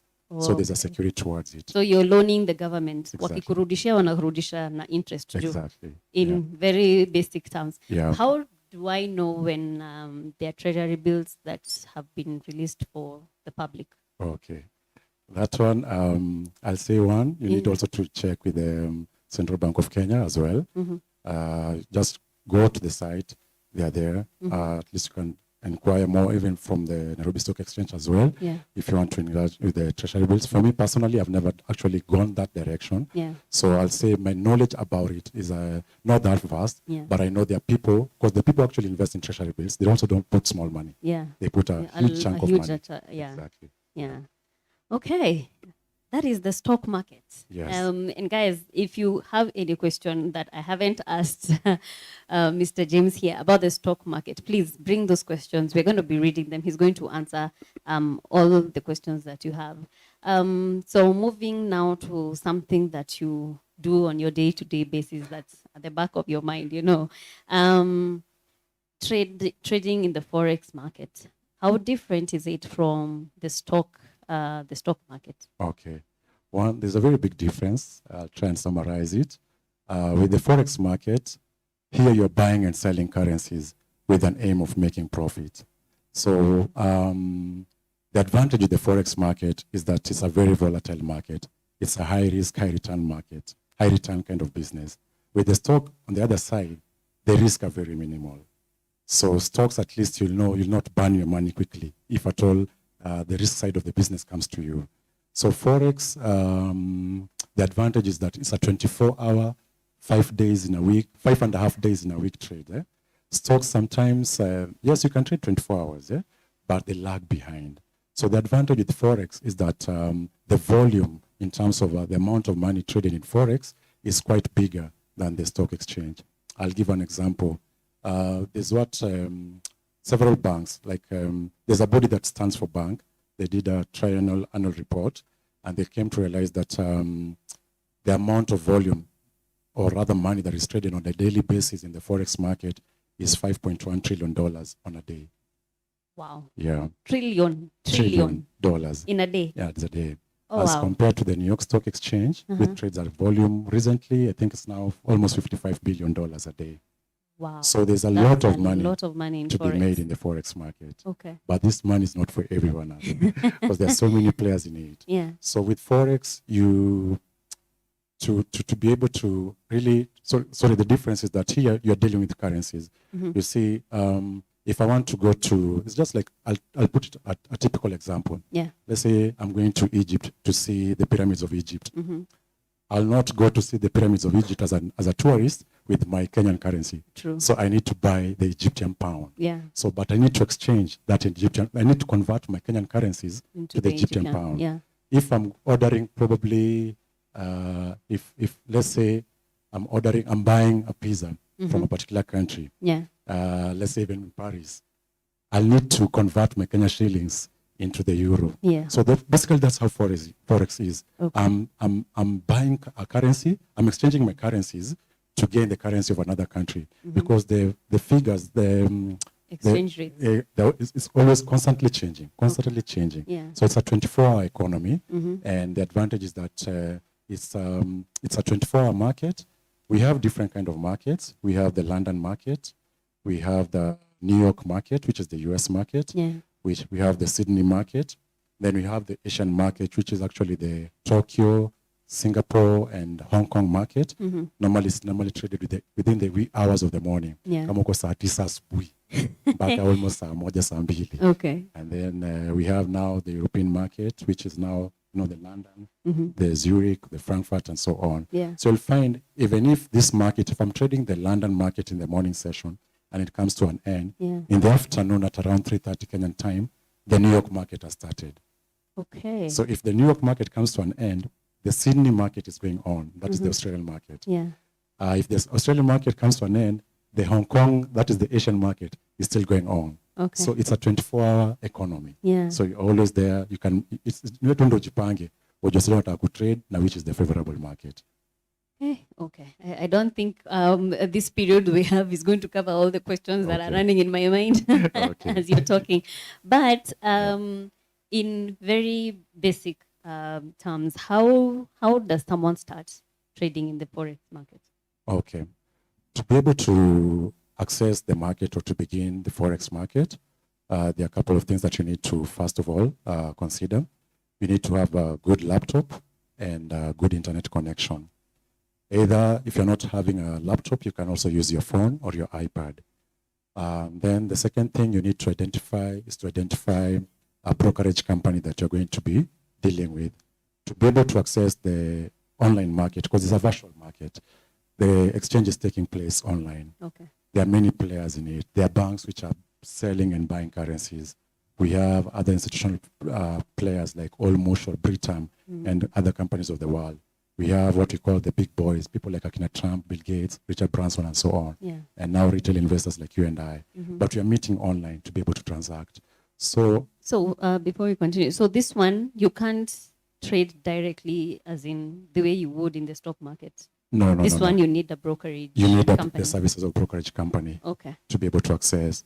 So one, there are so many different brokerage companies online, over 3,000 of them. How do you select? So when you're coming to select a brokerage company, there are factors that you will look at. One, you check the longevity of the brokerage company. How long have they been in existence? Yeah. Okay. And then also you check, kuna mali hapo kuna organize terms and condition na nini. You also check whether they are certified with the Financial Services Association, with the Capital Markets Authority of that country, and whether here in Kenya also, they are also certified by the Capital Markets Authority. And then also you check the array of currencies that brokerage company offers. Yeah. Because some companies will not have, because currencies are normally paired. Let's say Kenya against Uganda, Euro against dollar, Australian dollar against maybe Swiss franc. Yeah. So some brokerage company ana hizo currencies mingi. So tafuta ile brokerage akona so many currencies, so many shares, so many commodities, vitu kama hizo gold na oil, vitu kama sasa hizo silver and so on na cryptos. Yeah. So you check in their dummy account. And then also you check, there's something we say, the speed of the broker. When you write them an email, how long do they take to respond to you? Is it a week? Is it a few minutes, like 5 minutes or 10 minutes, if you have a query or you want to withdraw your money? Then also check the security of funds. When you're opening an account, are your funds guaranteed with them? You know, that when you're requesting for your withdrawal, that within 2 days or 3 days at most, it will be in your account, or 5 working days. Or when you're depositing, also, they don't give you a lot of hardship, because there's something also a broker will require from you. It's called KYC, know your client. So they'll ask you for your copy of your passport, or they'll ask you for a scanned copy of your ID. That is both sides. Yeah. They also, if you don't have that, you can ask something for like a driver's license. And then they'll ask you for your proof of address, which is now where you're living, which can be in the form of a bank statement or your billing statement, let's say kama ya maji, ya stima, ya M-Pesa. Or like evidence. Exactly, where you're staying. So that at least to be able to curb money laundering. Because I can put money here in Nairobi, and then I go to Tanzania.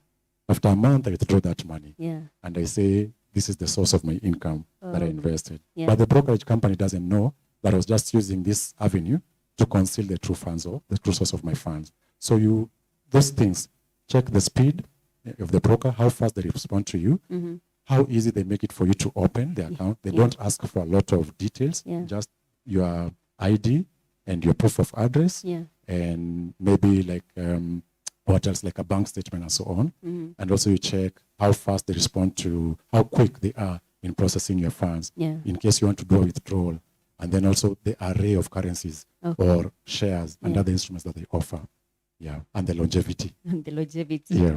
All right. Once you have crossed that, you have already gotten a computer, you have connection of internet. Very good connection of the internet.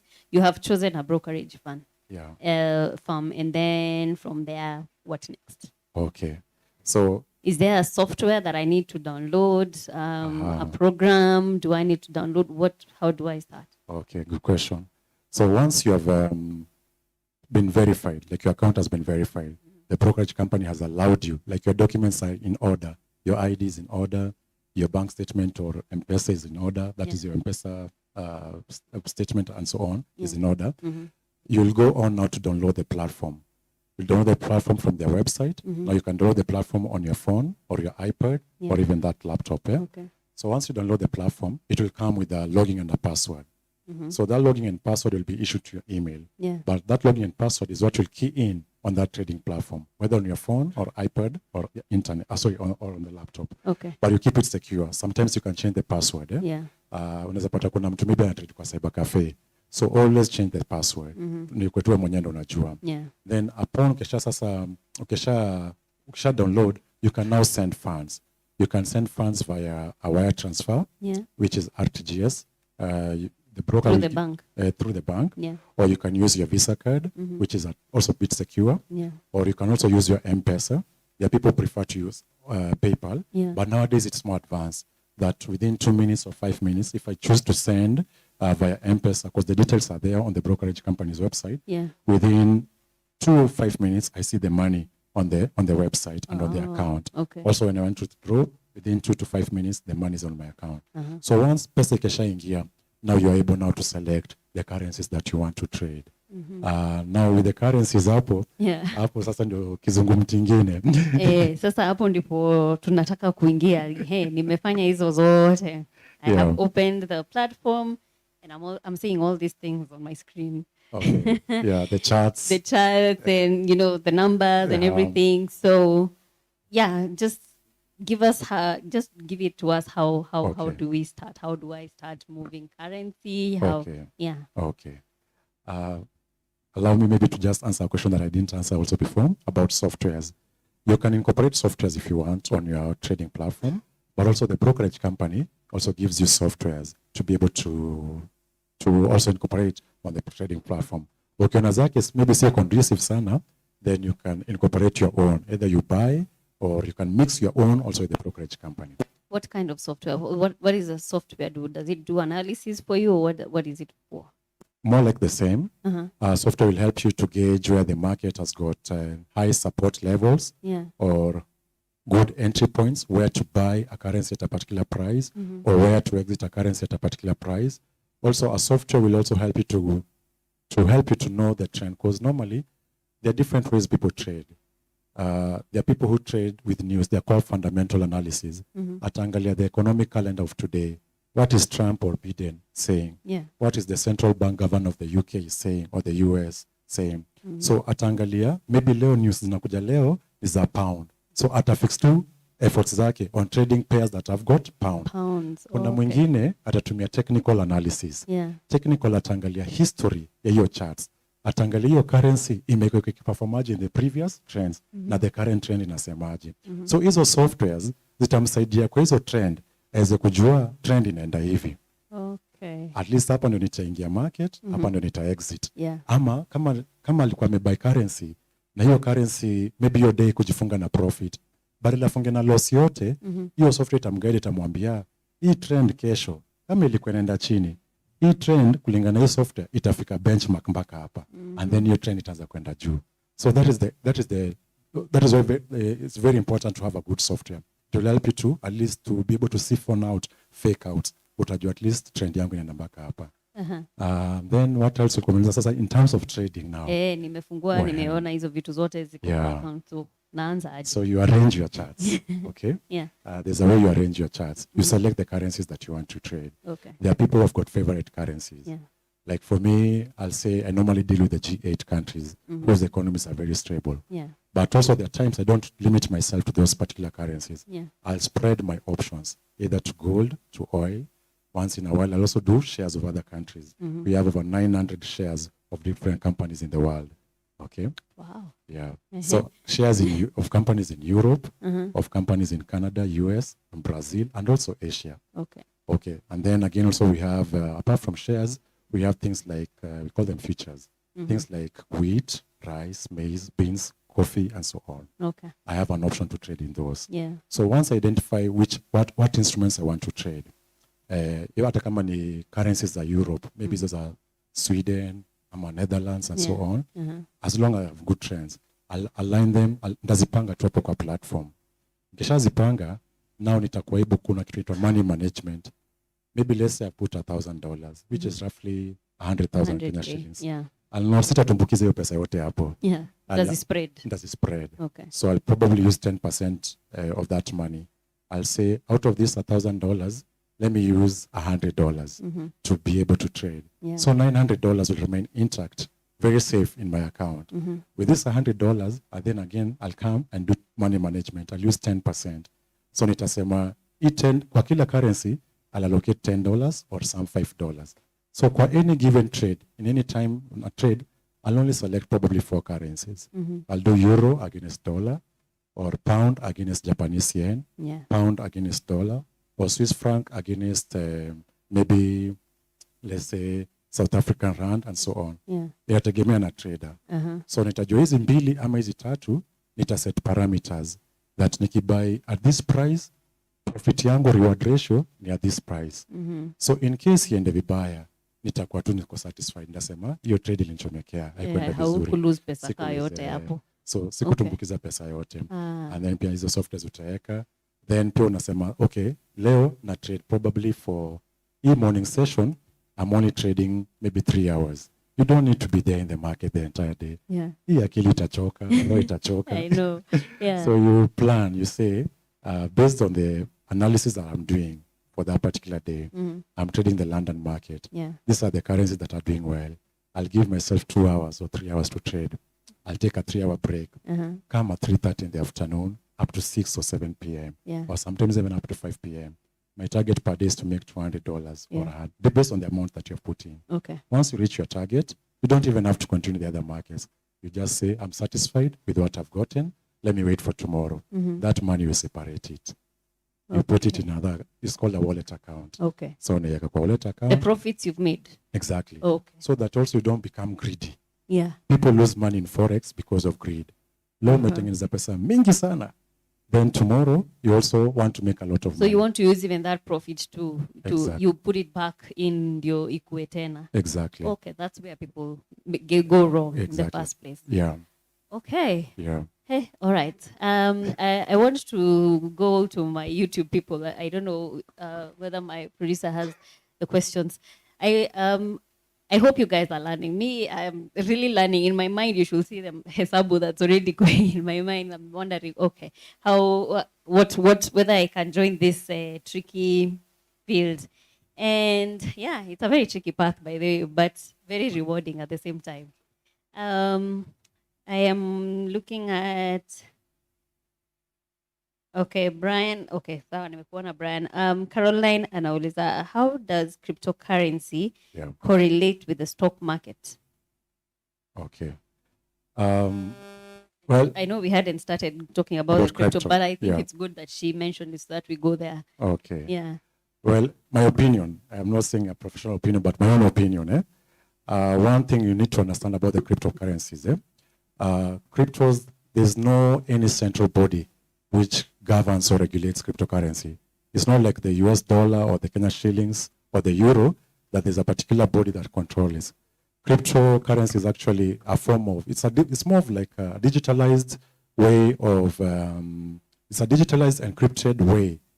And a bit, I'll say digitalized, encrypted, and also a bit decentralized over several computers to be able to purchase stuff online. So cryptos, for me, I'll not say they have a correlation with stocks because cryptos normally are based on hype. Or if I see someone tweeting and they're pushing the cryptos higher, I'll jump in.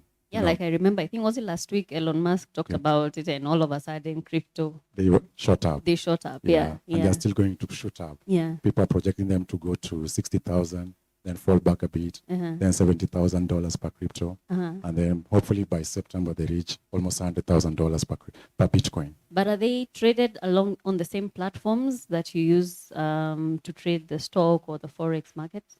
Well, or they have a different platform altogether? With the brokerage company that you're dealing with, some brokerage company will list the cryptocurrencies. Okay. Also, there are some brokerage companies as well. They only just, like I'll give, maybe for the sake of your listener, I'll ask her to probably check Binance.com. There's a site called Binance.com. They just strictly just deal with cryptos. Okay. So they list all the cryptos there, and they'll make it easier even for her to be able to buy via M-Pesa. But the other brokerage companies, you'll find probably they have Bitcoin against the dollar, but they don't have the other cryptos like Ethereum, Dogecoin, Polkadot, Litecoin, and so on. So not all brokerage companies offer the cryptos. Okay. Yeah. Okay. All right. She's still asking, and why do you think a majority of the youth do not understand how the stock market works? Well, I don't know what it's about our culture, and it has been a reserve probably of the few rich. That maybe some of these things we are not taught, in our kind of the education system that we had. True. We are not exposed to these things. Yeah. We have only known stocks. Ni wale wanataka kushikilia from muda mrefu, maybe 5 years. Yeah. But even your own son or your own child in the house, you can open a proxy account for them. And if you know how to go around it, if you don't want to engage the services of a full-time stock brokerage company, you can be trading for them. So I'll say probably either the exposure that we have been given, that we have, and kwa sababu kwa news segment, inakwanga ni kitu kidogo sana kwa business news. Exactly. It's not that much. Like and people don't even know what those market capitalization, turnover, unabaki ini ya wale wasi. Bas. Yeah. Lakini BBI and the rest, tutaongea sana. So maybe it's the exposure, and I think your aspect ya kuleta watu kuweza kujua you can make money through the stock market and you don't need a lot of money. Kwa so sikia tu, maybe hata zile articles zinaandikwa, we'll hear James Mwangi owns a particular billions of stocks. Chris Kirubi, particular. So at the back of the mind, you think you need a lot of money to be able to start. You have to be a billionaire or a millionaire to start. But with your 2,000 bob, with your 1,000, with your 5,000, and the Bible says, do not despise the days of humble beginnings. You can start there. And I know, and I know the Nairobi Securities Exchange is also trying to get the youth to invest. They have competitions where they engage the youth to invest in the stock market. So they give you a demo account, and you trade with virtual money. It's actually a competition that they do every year. Okay. So guys, if you're interested in learning how to invest, not using your own money, they give you virtual money, and you go in there and you compete, and then you are actually given, if you match the winner, you're given money. I think the last winner, if I remember correctly, alikuwa wa KU, one of the campuses. Okay. So they get university students, college students to compete, and then they also give you brokers. So you can call and ask questions. How do I do this? This market has done. This has happened in this market. So do I invest? So it's actually a very interesting program. You can check it out. The Nairobi Securities Exchange, their website, all that information is there. And I think that's a very good way of trying to get people to open up to other avenues of investing money. You don't have to be a millionaire. 3,000, 2,000, 1,000 bob, you can do it. True.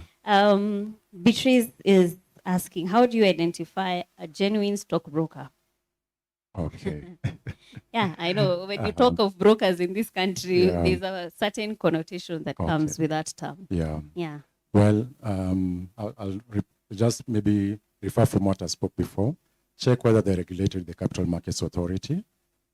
Check also, you can do like, even if you go to inquire from them, ask them to give you like a referral of probably 2 or 3 clients, and call those clients, ask them how, when they have dealt with this brokerage company, how have they felt about their services. Don't just wait probably from the either the account service manager of that brokerage company, because people are business, you also want to get commissions by roping you in. So ask them to give you at least 2 or 3 genuine clients, so that also you can engage them about their services. And then also, I can say, I've said check the longevity, ask about referral, then also check whether they are certified by the Capital Markets Authority. Then also, just when you're downloading their app, get a feel. Like, there are some brokers, when the market is very volatile, they'll kind of slow down the servers, so that when you want to buy or you want to sell, you're not able to execute. That trade or that opportunity is preserved for the very few rich. So you check how that's why there's a demo account to be able to trade. Yeah. At least you can check with the app when I'm doing this virtual money. Yeah. How are their servers? At least just back and forth. You are sure at least their servers also are secure and they are good. As long as you get into a slippage. Yeah. Yeah. Okay. Ken is asking, which platform would you recommend for forex trading? Okay. One for me, my all-time favorite has been XM Markets. They're based in the UK and Surprise. I used to work with a company called Easy Forex, but they changed their names. But XM Markets, reason saying so is that they give you bonuses when you are investing money. They'll give you like a small welcome bonus, either 100% to equivalent to what you're putting in. So if a client like $1,000, $5,000, $10,000, and so on, or even $500 or $100, they'll get equivalent of that amount. But at the moment, right now, they are giving 50% bonus on what you're putting in. Then reason being also, they allow you to invest via M-Pesa and to deposit via M-Pesa. And also their spread. Brokerage company, they make money through something called spread. When you are buying a particular currency or you're buying a particular instrument in that website, there's a small fee they charge you. Yeah. Maybe of $1 or 5 cents and so on. Yeah. So their spreads are very low. Okay. So that's why I normally prefer them. All right. Ken is also asking, what's the greatest challenge in forex for a starter? Okay. Nice question. Well, for a starter, I'll say it's easy to get lost. One, you can end up in something called losing streak. You'll find probably in a week you can have 2 good days of trading, but the rest of the 3 days, the pure losses. Next week, losses. So you find either you feel you're walking in a path that you're just trying to charter the path and no one is there to help you, or to tell you today it was not you alone who experienced the loss in the market. There are also other traders who experienced the loss. Because as traders, there's no perfect trader who has got like 100% trading skills. Skills, you continue to improve them with time and you continue to polish your skills. So one of the challenge I'll say to Ken is that one, for a beginner, you'll feel probably you're lonely if you're doing it alone. You'll not be able to know what other traders are also experiencing in the market, whether the profit they made, mbona ilikupita, mbona walimake, kama ni loss, mbona wamepata, wengine wajapata, kitakayo. So one of the challenges is that, and I think also like to say about analysis, it's very key to be, I'll say when you're in the house alone and you're trading by yourself, if you're not in an environment of an office or somewhere that makes you at least here I'm paying rent. Yeah. I'll just say a quick one. For me, I noticed a difference when I moved from the house and I leased an office. Yeah. In the house, I was very comfortable. There's nothing challenging you, yeah. Ni rent tu inakungoja. Ukienda kwa fridge kuna chakula. So the mindset is not there that you need to give this thing like your persistence and you need to go all into it. Yeah. But in the office, I knew I need to be in the office by at a particular time. Yeah. I need to close the office at a particular time. So discipline was instilled. Even if you're calling me, let's say in only cases, maybe to emergency, but if you call me when I'm trading, I'll not pick your phone. Yeah. Because I'm indebted, that is where I'm getting my bread. Yeah. I have clients that I'm trading for. At the end of the month, they don't want excuses. Exactly. Save to maybe say kuna kitu serious sana ndo nachukua simu. So being in an environment that makes you at least you want to work and you want to put your all in it, it will help you also to see growth in what you're doing. Yeah. You'll be able to assess, am I growing in this path? Am I sharpening my skills? Am I alone? Am I wasting time here? I hope I've answered it. Okay. Yeah. I hope that question has been answered, Ken. Yeah. KUSTAE VFX anasema kwamba moja. Thank you so much, KUSTAE. Ken is saying NSC also offers training on the trading. Okay. You can join with as low as 1,000 shillings depending on the kind of shares, CDSC account, and your broker. Yeah. Thank you so much, Ken, for this information. Yeah. And I hope that even the more information that we have shared here with James, I know we can't exhaust everything. It's a very big field. Yeah, it's a very, very big field, but at least the basics, the basics that you've given us, we are able to at least start. True. But someone who is watching has decided to start forex trading. Okay. Wakikwama, where can they get you? Okay. Because you said you train, yeah? You train people? I do train people. Yeah. So how do we get in contact with you past this conversation? Okay.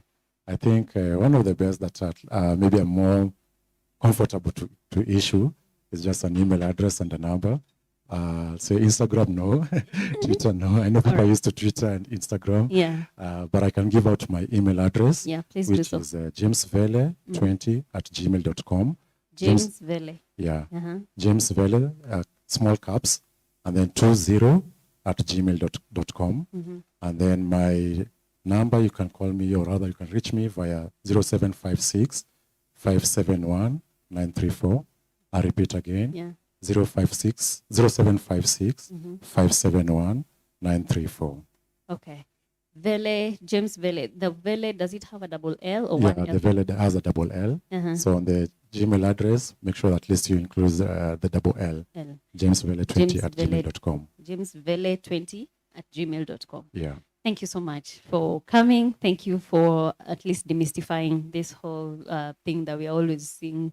Forex trading. But I know there's a lot of money to be made there. True. It's just a lot of patience, persistence, yeah. True. Consistency also. Consistency. Yeah. And then also something I forgot to say is that like for someone like Ken, even starting, you can gauge yourself. Yeah. We say with every investment, you put a ratio of how much you want to get at the end of the month.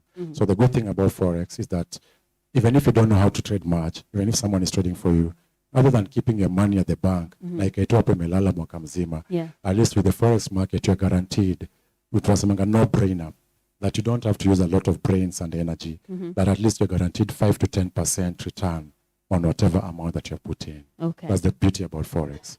Wow. Yeah. Oh, you're making it look so attractive. I think I'll call you.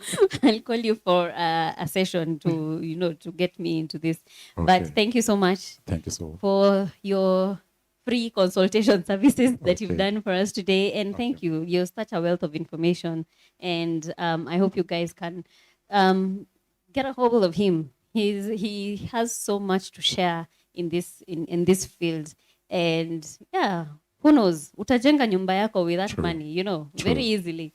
Yeah. So it's an easy way to expand your income if you actually work for an 8 to 5, or you're looking for a way of also growing income from your business, Yeah. Thank you so much. Thank you as for well coming, and I hope we can get you for another session when need be. You're most welcome anytime. Okay. Thank you as well for having me on your show. Yeah. I appreciate for your time. Thank you so much. And we are switching gears. I know we've shared such serious conversations over here. So commercial break coming right up. And we went to, we want to go to Bust a Move, yeah? So kama umechoka kukaa chini, simama in your sitting room, wherever you are watching us from, and Bust a Move with our hype man, Hype Pinches, as he shares with us a few moves here and there with an amazing dance crew. Here we go. I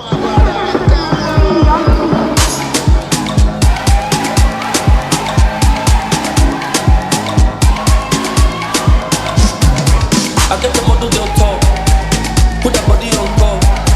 I took the honey on top, I put the money on top, I put the money on.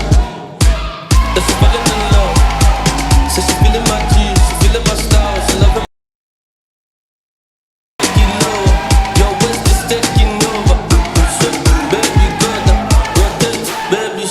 Let's give them sick eyes, see eyes. I love it when you move it like that. Ain't never seen nobody do it like that. She give me body, make I want more. Yeah, she be the queen of the dance floor. Yeah, anything that you don't want, y'all. Baby girl, you know it's all up. See, come over. Your sweet skin like mocha. I see you for poster. Body shape Coca-Cola. Just keep going. I get the model girl talk. Put that body on top. I took the honey on top. I put the money on top. I put the money on. Said she falling in love. Said she feeling my G. She feeling my style. She loving my touch. I got the model girl talk. Put that body on top. I took the honey on top. I put the money on top. I put the Said she falling in love. Said she feeling my G, she feeling my style, she loving my touch. Take it low, your waist is taking over. Baby good, rotate, baby shoulder. Let's get the stick glass, stick ass. I love it when you move it like that. Ain't never seen nobody do it like that. She give me body, make I want more. Yeah, she be the queen of the dance floor. Yeah, anything that you don't want, yo. Baby girl, you know it's all love. Sissy, come over. Your sweet skin like mocha. I see you for poster. Body shape Coca-Cola. Just give her. I get the model girl top. Put that body on top. I took the honey on top. I put the money on top. I put the money on. That she falling in love. Says she feeling my G, she feeling my style, she loving my touch. Yateni wazito, mbuyo wenyu hapa Princess the Entertainer, na leo tuko ndani ya Dandora. Nataka kudiscover crew moja hatari kubwa. Wacha tucheki what they up to. Au sio? Come to hivi. Madansa mko ready? Yeah. Haya sawa. So first step tunaanza hapa, tunatoa na juu. Tunaanza hivi. Pole pole tu. 6 7 go. 1 2. So tunaitoa na juu. Tunaitoa hapo. Una step. After that tukishatoka hiyo ni first step. So tukishatoka hiyo tunaweka hivi mikono. Hivi inakaa bazokizo sawa. So tunafanya 1 2 tunatam nayo. Sawa? Haya, let's go. 5 6 7 go. 1 2 3 and 4. Sawa hapo. So tukishakuja hapa tunafanya the same thing. Tena tunarudi 5 6 7 go. Tunarudi hapo. Sawa? Haya, tunaanza na hapo sasa. Sawa, kila mtu ako step. Haya, tuanze 5 6 7 go. 1 2 3 and 4. 5 6 7 8. 1 2 3 and 4. 5 6 7 8. Naona mnakata paraka. Chatoka hapo. Tuko hapo. So tunakanyaga 1. Tunakanyaga 1 1 2. 1 2. So unakanyaga na energy. 1 2 3 and 4. Kichwa sawa. So tutoke hapo. Kila mtu hapo sawa hapo nyuma. So tunapiga ta. So tunaipeleka na kichwa. Tukipeleka mkono tunapeleka na kichwa sawa. Haya 5 6 7 go. 1 2 3 and 4. Sawa. Hapo tunakuja hapa. So make sure mguu ya left inaanza hapa. So tunafanya ta. So una shake tu mkono hapa ukifanya.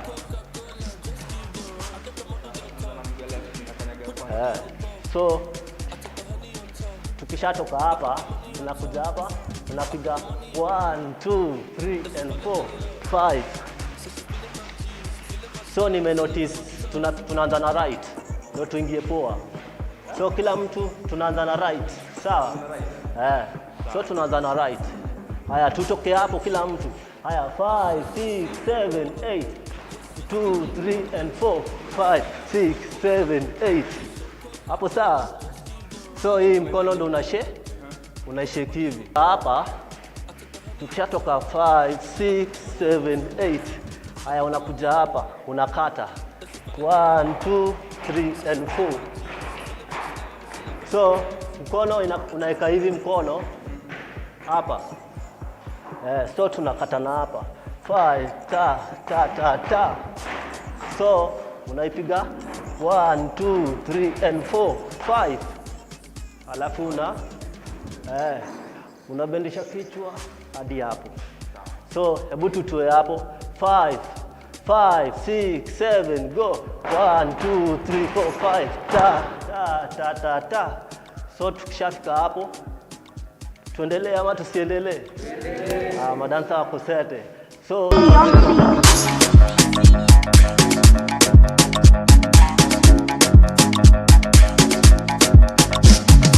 I get the model girl talk.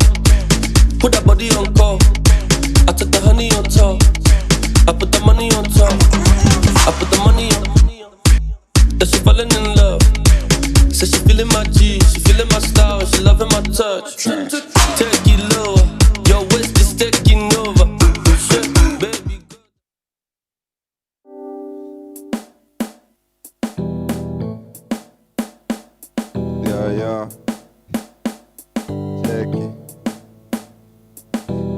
wako basi kachunge nisipite na kani wapako British umechoka nayo kani skando naweza kaiando na kani kudismando nilitibu na kiba na kemea mitaro ukuru na wale wasoro hizi ndogo za mikono vitu nono dodono wemerazi tugotisa kunywa supa kono kani wako ni vako juni wangu wakano mini dereva usema muwa drive shenzi kumbe migangsta taani waunitade Korosho mwateka jau kameni dedi nimefungwa mezi kumeja kukilvidi Sili watibu overdose kuwa pia mijilidi nileja kuwa player jo nilipatiwa red kasa ini metulia mina cheza kar alililia bojongo ndo nikabidi kibeta bado na bonga bado na songa navuka mpaka boda niko madon mekafunga juu ya mboka ati juu ya mboka cheki kani wako basi kachunge nisipite na kani wavako British umechoka nayo kani skando naweza kaiando na kani kudismando nilitibu na kiba na kemea mitaro ukuru na wale wasoro hizi ndogo za mikono vitu nono doton wemerazi pigwa tisa kunywa supa kono kani wako ni vako juni wangu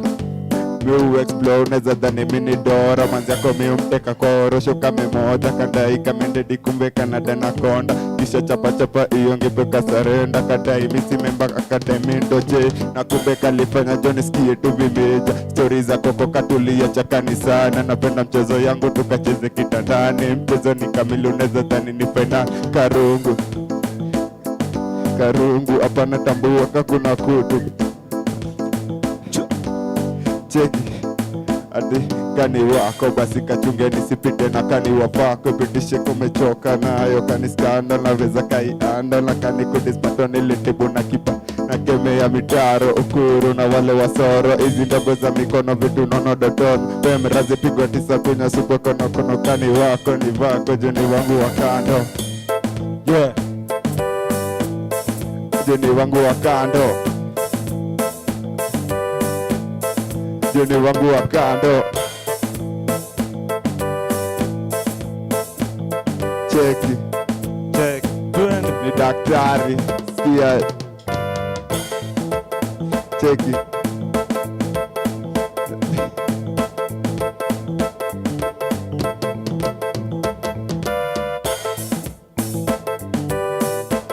Nini na noma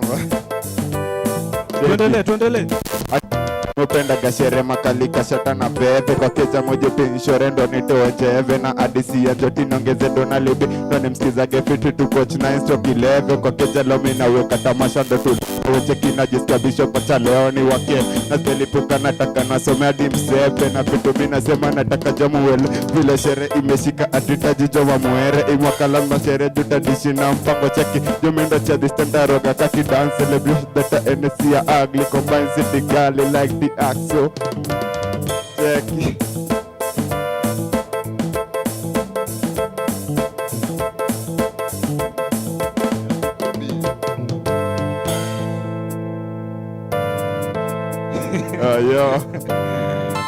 Yo manze Oje hiyo ngoma imenivutia mahali kwa nimekaa nikuje tu inafaa Mpige yani manze Ladies and gentlemen, we are live on YouTube at T_squared TV Buddha yeah. Kabla tujaanza introduction kwanza unajua mimi naona umepiga ki OG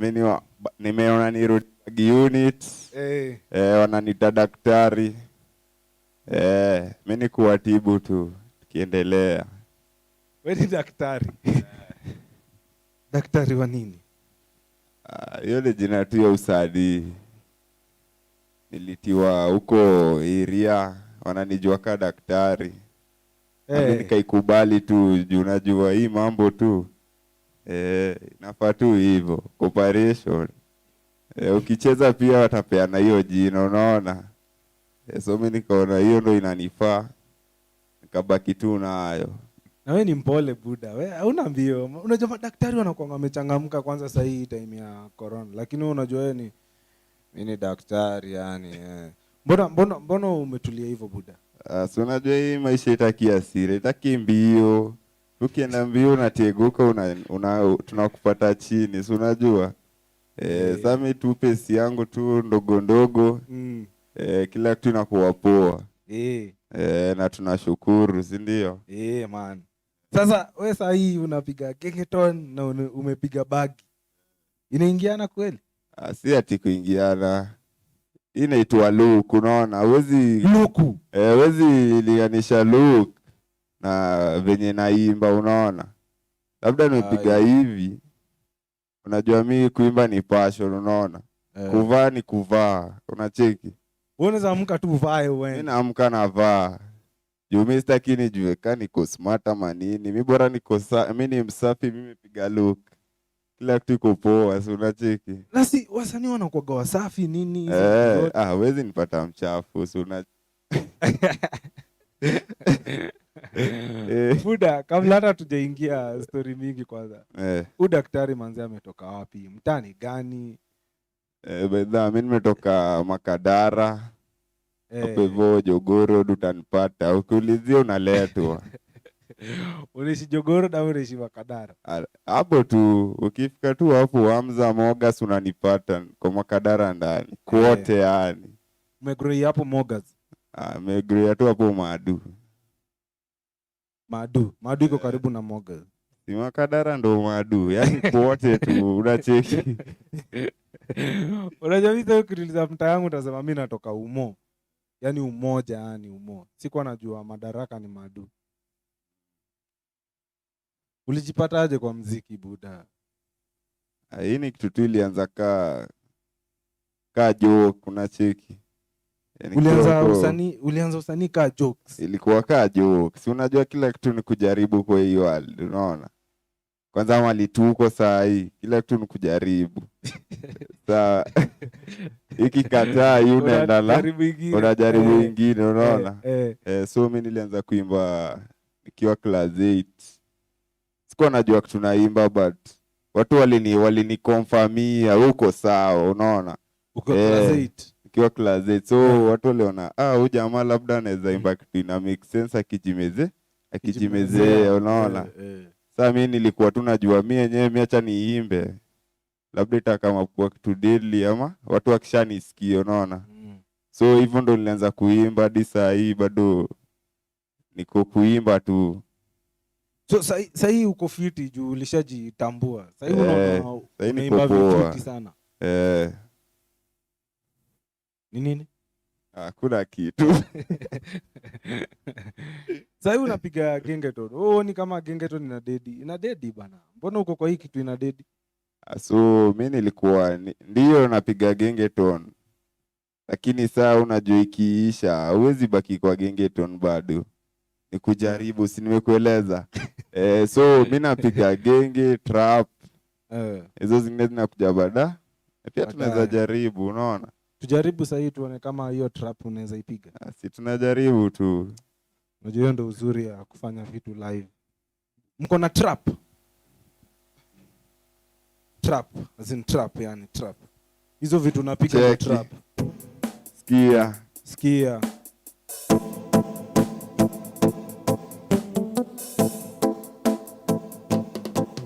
Ati wapenda makali na chesa, after that ulipaga na M-Pesa. Wewe cheki ati mupenda makali na chesa, after that ulipaga na M-Pesa.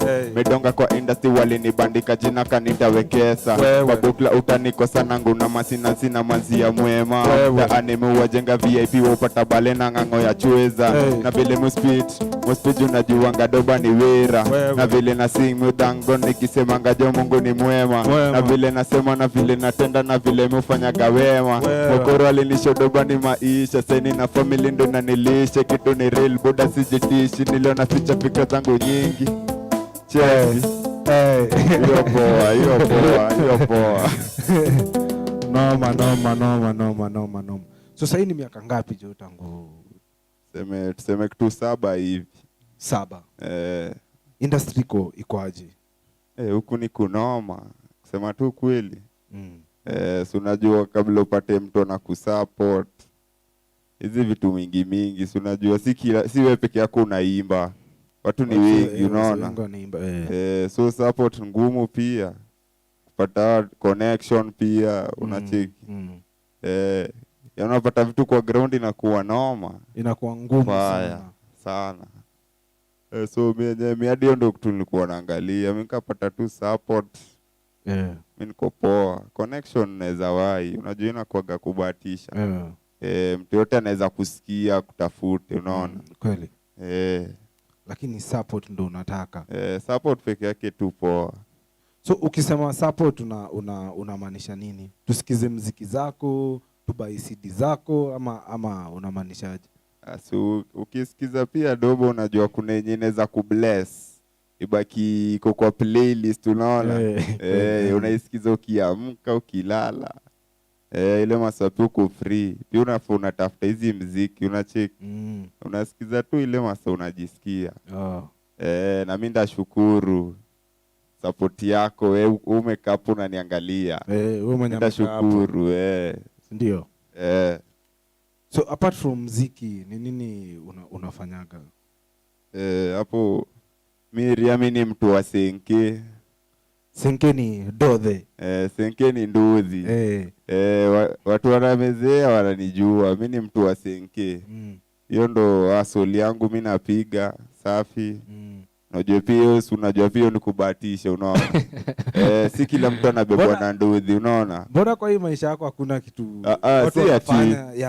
si ati sikia, senke niko nayo, lakini unajua si kila mtu anapanda nduthi, unaona? Si kila mtu. So unapata labda umeamka na kismat, wewe unasema nipeleke kuliko ukae hapo unachomwa na jua. Kweli. Kuna mtu uko na dhokoma huko hapo tu, uko na tu chwani, unaona? Na hujaweka irori hadi. Irori ni mafuta. So hiyo ndo wasoli yangu yenye mimi napiga hapo area. Na mimi nashukuru tu, niko poa. Hiyo tu ndo iko. Kuendesha senke inakupeleka aje?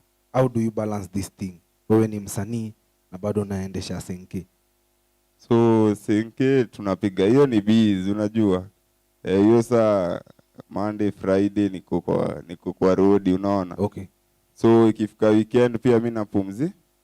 Uko na siku yako? Niko na siku yangu, so unajua pia God rested, unaona?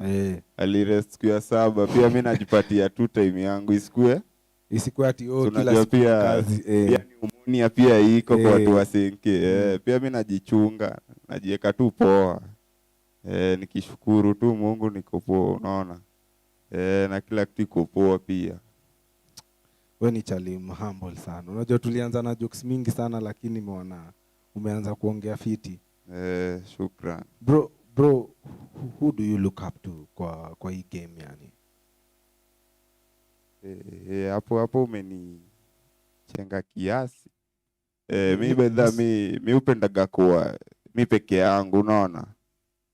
Wewe unapenda kuwa peke yako? Yaani ile video umeniuliza, mimi ndasimama juu pia unaweza taka kuwa kaa huyu. Na ibaki unafanya nini? Unakopi ule mse mwingine. So mimi nataka mimi ikuwe ni mimi, kani kucompete mimi niseme nataka kuwa mdeadly kushinda huyu, unaona? Hivyo tu ndo najieleza, nataka ikuwe hivi, si ati nataka nikuwe kaa yeye, unaona? Kweli. So mimi nakaga tu hivyo. Vitu zangu nafanya tu mimi peke yangu. Alafu tunajua venye kutakuwa uko mbele. Ni nini ukupush bro? Nini nakupushigi uamke daily, uende hustle, ufanye muziki? Hapo ni venye ground iko. Ground pia si kupoa venye kunaka, unaona? Kuna shida mingi. Na pia hizo tunataka pia kuziepuka, unaona? So unakimbilia hustle kwanza upate hii ganji. Shapata ganji, unajua hizo zingine zinafuata. Si ati ni dona kimbilia. Pesa inakuja. Sasa hii bro kapatiwa chance ya kumake muziki ama kwa entertainment. Ni nini unaweza fanya very different kushinda wasanii wengine?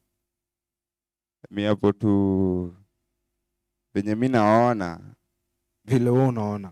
Venye mimi naona. Hapo tu ni kufanya tu best ile yenye mimi niko nayo. Ukisema best yako inakaaje? Hivyo tu venye unajua venye saa wote zaenda usimame mahali hivi. Umeitwa hujui mtu hapo unaona. So unataka ufanye kitu ndo wajue wewe ni nani unaona. Sasa tunaonyesha venye wewe mambo yako ni deadly ama nini. Wewe unafanya venye unafanyaga wale wanakujua. Unacheki. So hivyo tu ndo mimi niko. Na bana. Uliwashaanza kukupigia simu bana. Tuko live buda. Umesikiaje manze for the first time perform na band? Ushai perform na band kwanza? No, labda primary. Primary aje wewe acha kutuingia. Mi primary nilikuwa naimba na band ile band ya scout. Kuna wenye walikuwa wameivia kupiga hizi vitu lola. So ilikuwa ka freestyle. Unajua ilikuwa hiyo masaa nilikuwa najaribu unaona. Akina Christopher alikuwa huko. Nacheki watu wa deadly. So nilikuwa nasema gawana tukaniimbe kau. So mimi najaribu unaona. So mimi nikajaribu ilikuwa tu freestyle. Hata kazi ilikuwa za udu. Sasa unaona juu ilikuwa si unajua unaimba masomo nini. So mimi nikapiga hivyo. Ndio vesa niliendelea nikajimezea nikajua nyenye naweza imba. So nikaona acha niingie hadi studio hadi upige shughuli hadi nimemeka step unaona nimesonga mbele kweli. Lazima tusupport Charlie, si ndio? Ukiwa hapo mtaani una support Charlie. Kabla utuambie mambo ya mtandao yako na tunakupata wapi. Umefilaje kwanza for the first time uko live unacheza na band? Hapa mimi nimesikia tu poa. Nasikia tu niko nyumbani unaona. Hapa kuna team tu mtu amenikalia hada ama nini. Kila kitu inasonga tu poa yenyewe naona nyinyi wapoa hapa. Hakuna noma. Yes. Nasikia tu poa, niko tu home. That's how we do it. Ndio. Utaambiaje wase wa mtaani wale mafans wako? Hapo mimi naambia mimi nashukuru wewe mwenye unaniona ukinipatia support yako. YouTube utanipata official doctor. Doba zinakaa moto zinakaa hiyo ndo kitu mimi naweza waambia. So I need your support my people. Na uprising superstars unaweza waambiaje wale wana come sahi? Wenye mnakaa kuimba isiku naimba uomoke. Imba mimi naimba juu ni passion. Hiyo ni kitu nataka kufanya unaona.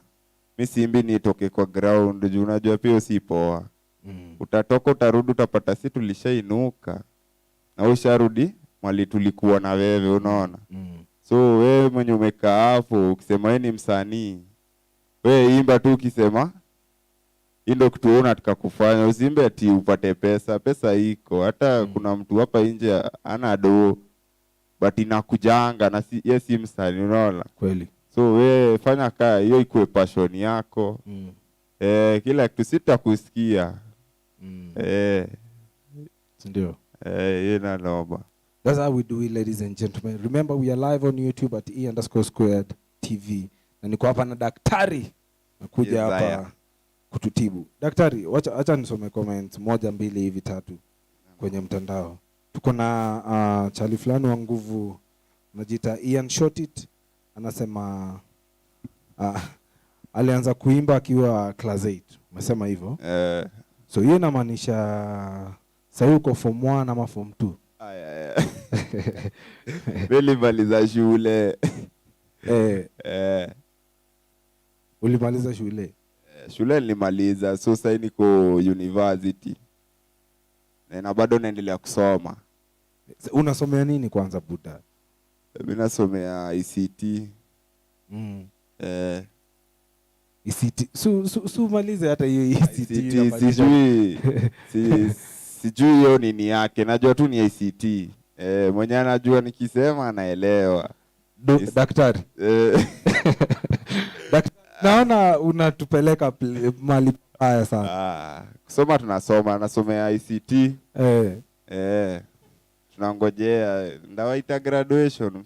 Msipe na mambo ndawaita. Wacha tukue wa kwanza utuite. Ukitaka iende live itaenda live. Ila mambo. At least hapo Ian Shorty mesema alishamaliza shule. At least yuko na miaka ngapi kwa game? Ulituambia ni ngapi? Sasa yuko na miaka ngapi? Wina 7 years. Umeanza umekula kweli. Wacha nisome comment fulani ya mrembo fulani anajiita Caroline Atieno, anasema he has a lovely personality and that alone will take him place. Keep pushing daktari. Shukran. Umeambia tu huyo mrembo hivyo? Ni wote na shukuru tu sana tu. Na muendelee kufanya hivyo kwa si wapoa.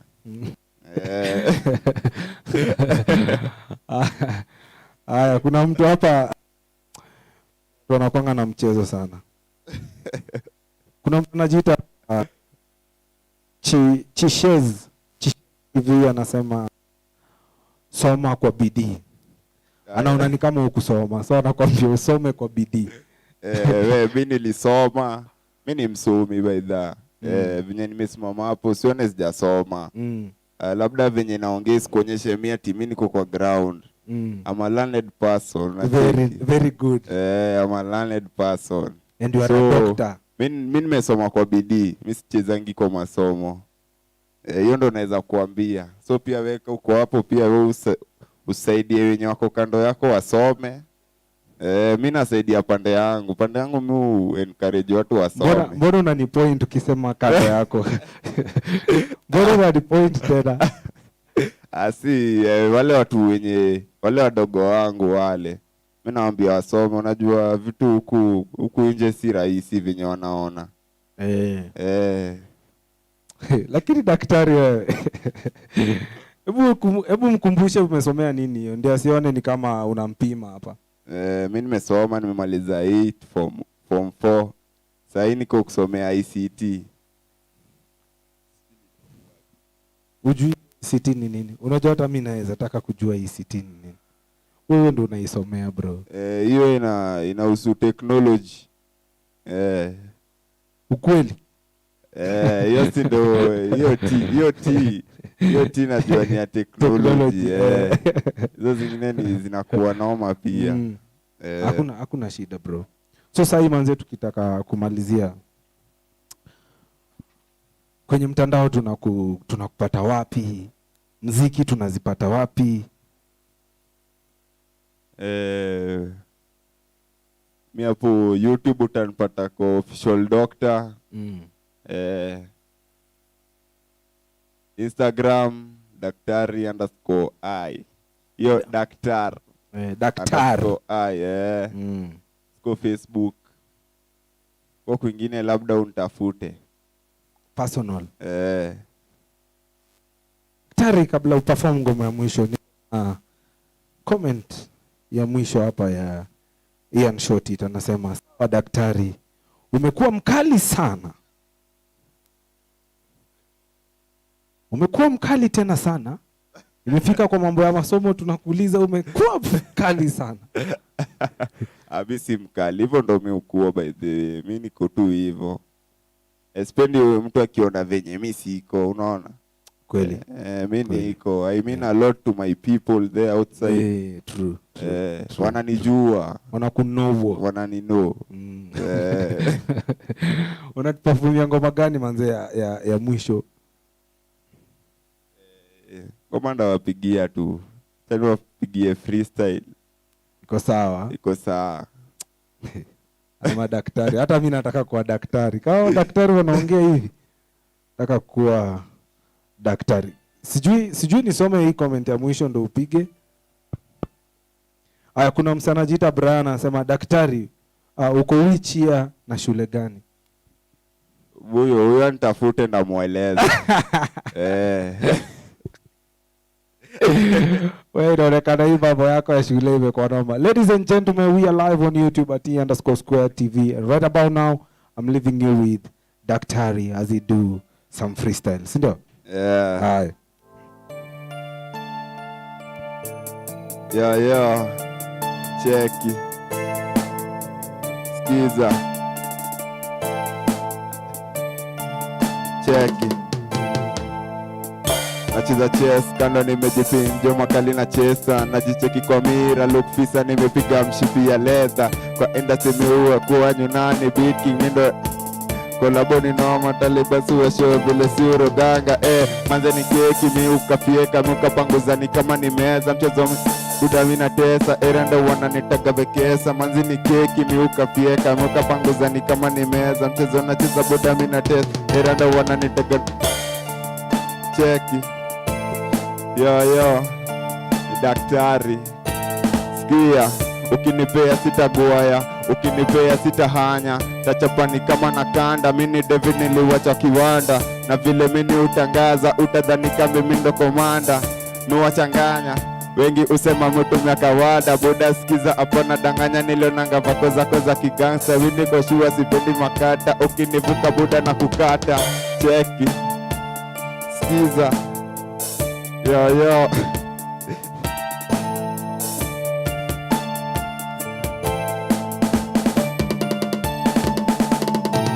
iko poa. Hey. Manze, tuko na OG hapa hivi daktari. Manze, si ndio? Huko nje manze tusome kwa bidii. Watu ni madaktari huko nje. Ni jitu unacheka. Mambo yako kusoma ni fani aje. Mimi nimesoma si uongo. Sawa. God akubless. Na uendelee kuwa humble hivi manze. Tusupportini daktari manze tukiwa pale mtaani. Watu wacheki ngoma zako. Sasa uko na ngoma ngapi? Ngoma zimekuwa mia studio. Nazitoa tu. Nile ku-release time ya kwenda huko ndo hakuna unaona. But zinakuja mimi niko sure. I'm sure with what I'm saying. So wewe mali huko ngojea usiharakishe mambo unaona. Sawa. Sikizanga hizo zingine yangu ikikama utajua ndawaambia. Asante sana manze. Wewe ni mwana uko na mambo mingi. Ladies and gentlemen, daktari, professor, engineer is one of the best #1 musician. And we are live on YouTube at E_squared TV. Where's the beautiful lady from the west side? Yeah, the west side. Unajua si ni watu wa Eastlands. That's why you can see daktari anaongea hivi venye anataka. Have you seen daktari? Yeah? He has made my day. Daktari yako na. At least ni ametufungia show leo. Kuna mambo mingi amekuwa mkali. Unajua mtu akikuwa mkali na mambo ya shule. It's very hata mimi sipendi kuulizwa vitu za shule. No. Upendi? No, I don't. Okay. Tuachie hapo. So, guys, we are so grateful that you guys took the time to join us for today's show. I hope you have learned something on top of the entertainment that we have brought to you. Sijui kama kuna comments miss kabla to wrap. Ya mwisho hapa manze ya Ian Shoti tunasema huyu daktari ni kabro ya Dr. Kingori. Wale wa NTV. Wale wa NTV. Wote wakiulizwa kuhusu shule wanajaa ngori. I'm telling you know, mambo ya shule by the watu hawapendi. Kwa nini? Shule ni ngumu. Shule ni. Do you know how nimekuwa nikirehearse how to kusoma comments hapa? That's how shule ni ngumu. Okay, sawa. Tuachie hiyo story tu hapo. But thank you guys for taking your time. Thank you for sending your comments. Thank you for sending your questions. And we are more than grateful to our amazing guests who graced our show today. We are really grateful. And if you want to get in touch with any of us, we are online. We are always online. Yeah. We are online, by the way. We are on Instagram at E_squared KE. Yeah. On Facebook is Eastlands Expression. And of course, on YouTube is E_squared TV. Every Saturday, we are always live. Yes, we are always live. You know we are on Twitter? Yes, we are on Twitter, E_squared. Yeah, E_squared TV, I think. That's where we are on Twitter. Are you sure? E_squared KE. Yes.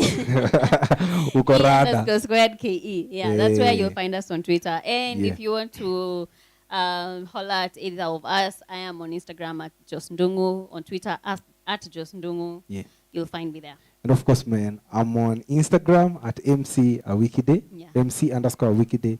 And of course, man, on Twitter is at MC_Awikide1.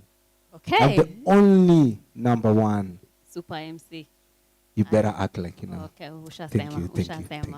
But yeah, every Saturday we are live. Catch us then, and please, if you have missed any of our interviews this month, we were talking about business. So if you are interested in knowing how to start a business here in Kenya, and how to invest the money that you have, if you don't want it to be lying in the bank, we have all this information on our YouTube channel, E_squared TV. You'll find all those videos. If you haven't subscribed by now, please, unangoja nini? Bonyeza hiyo kidudo ya red hapo. Kengele. The red subscribe button. Unaweza guza hiyo bell pia kengele ikuonyeshe when we are live. Yeah. And share as much as you can about our videos. Itakuwa poa sana. Sindio? Yeah. So Josephine, tomorrow, please remember, kumbusha watu tomorrow nini?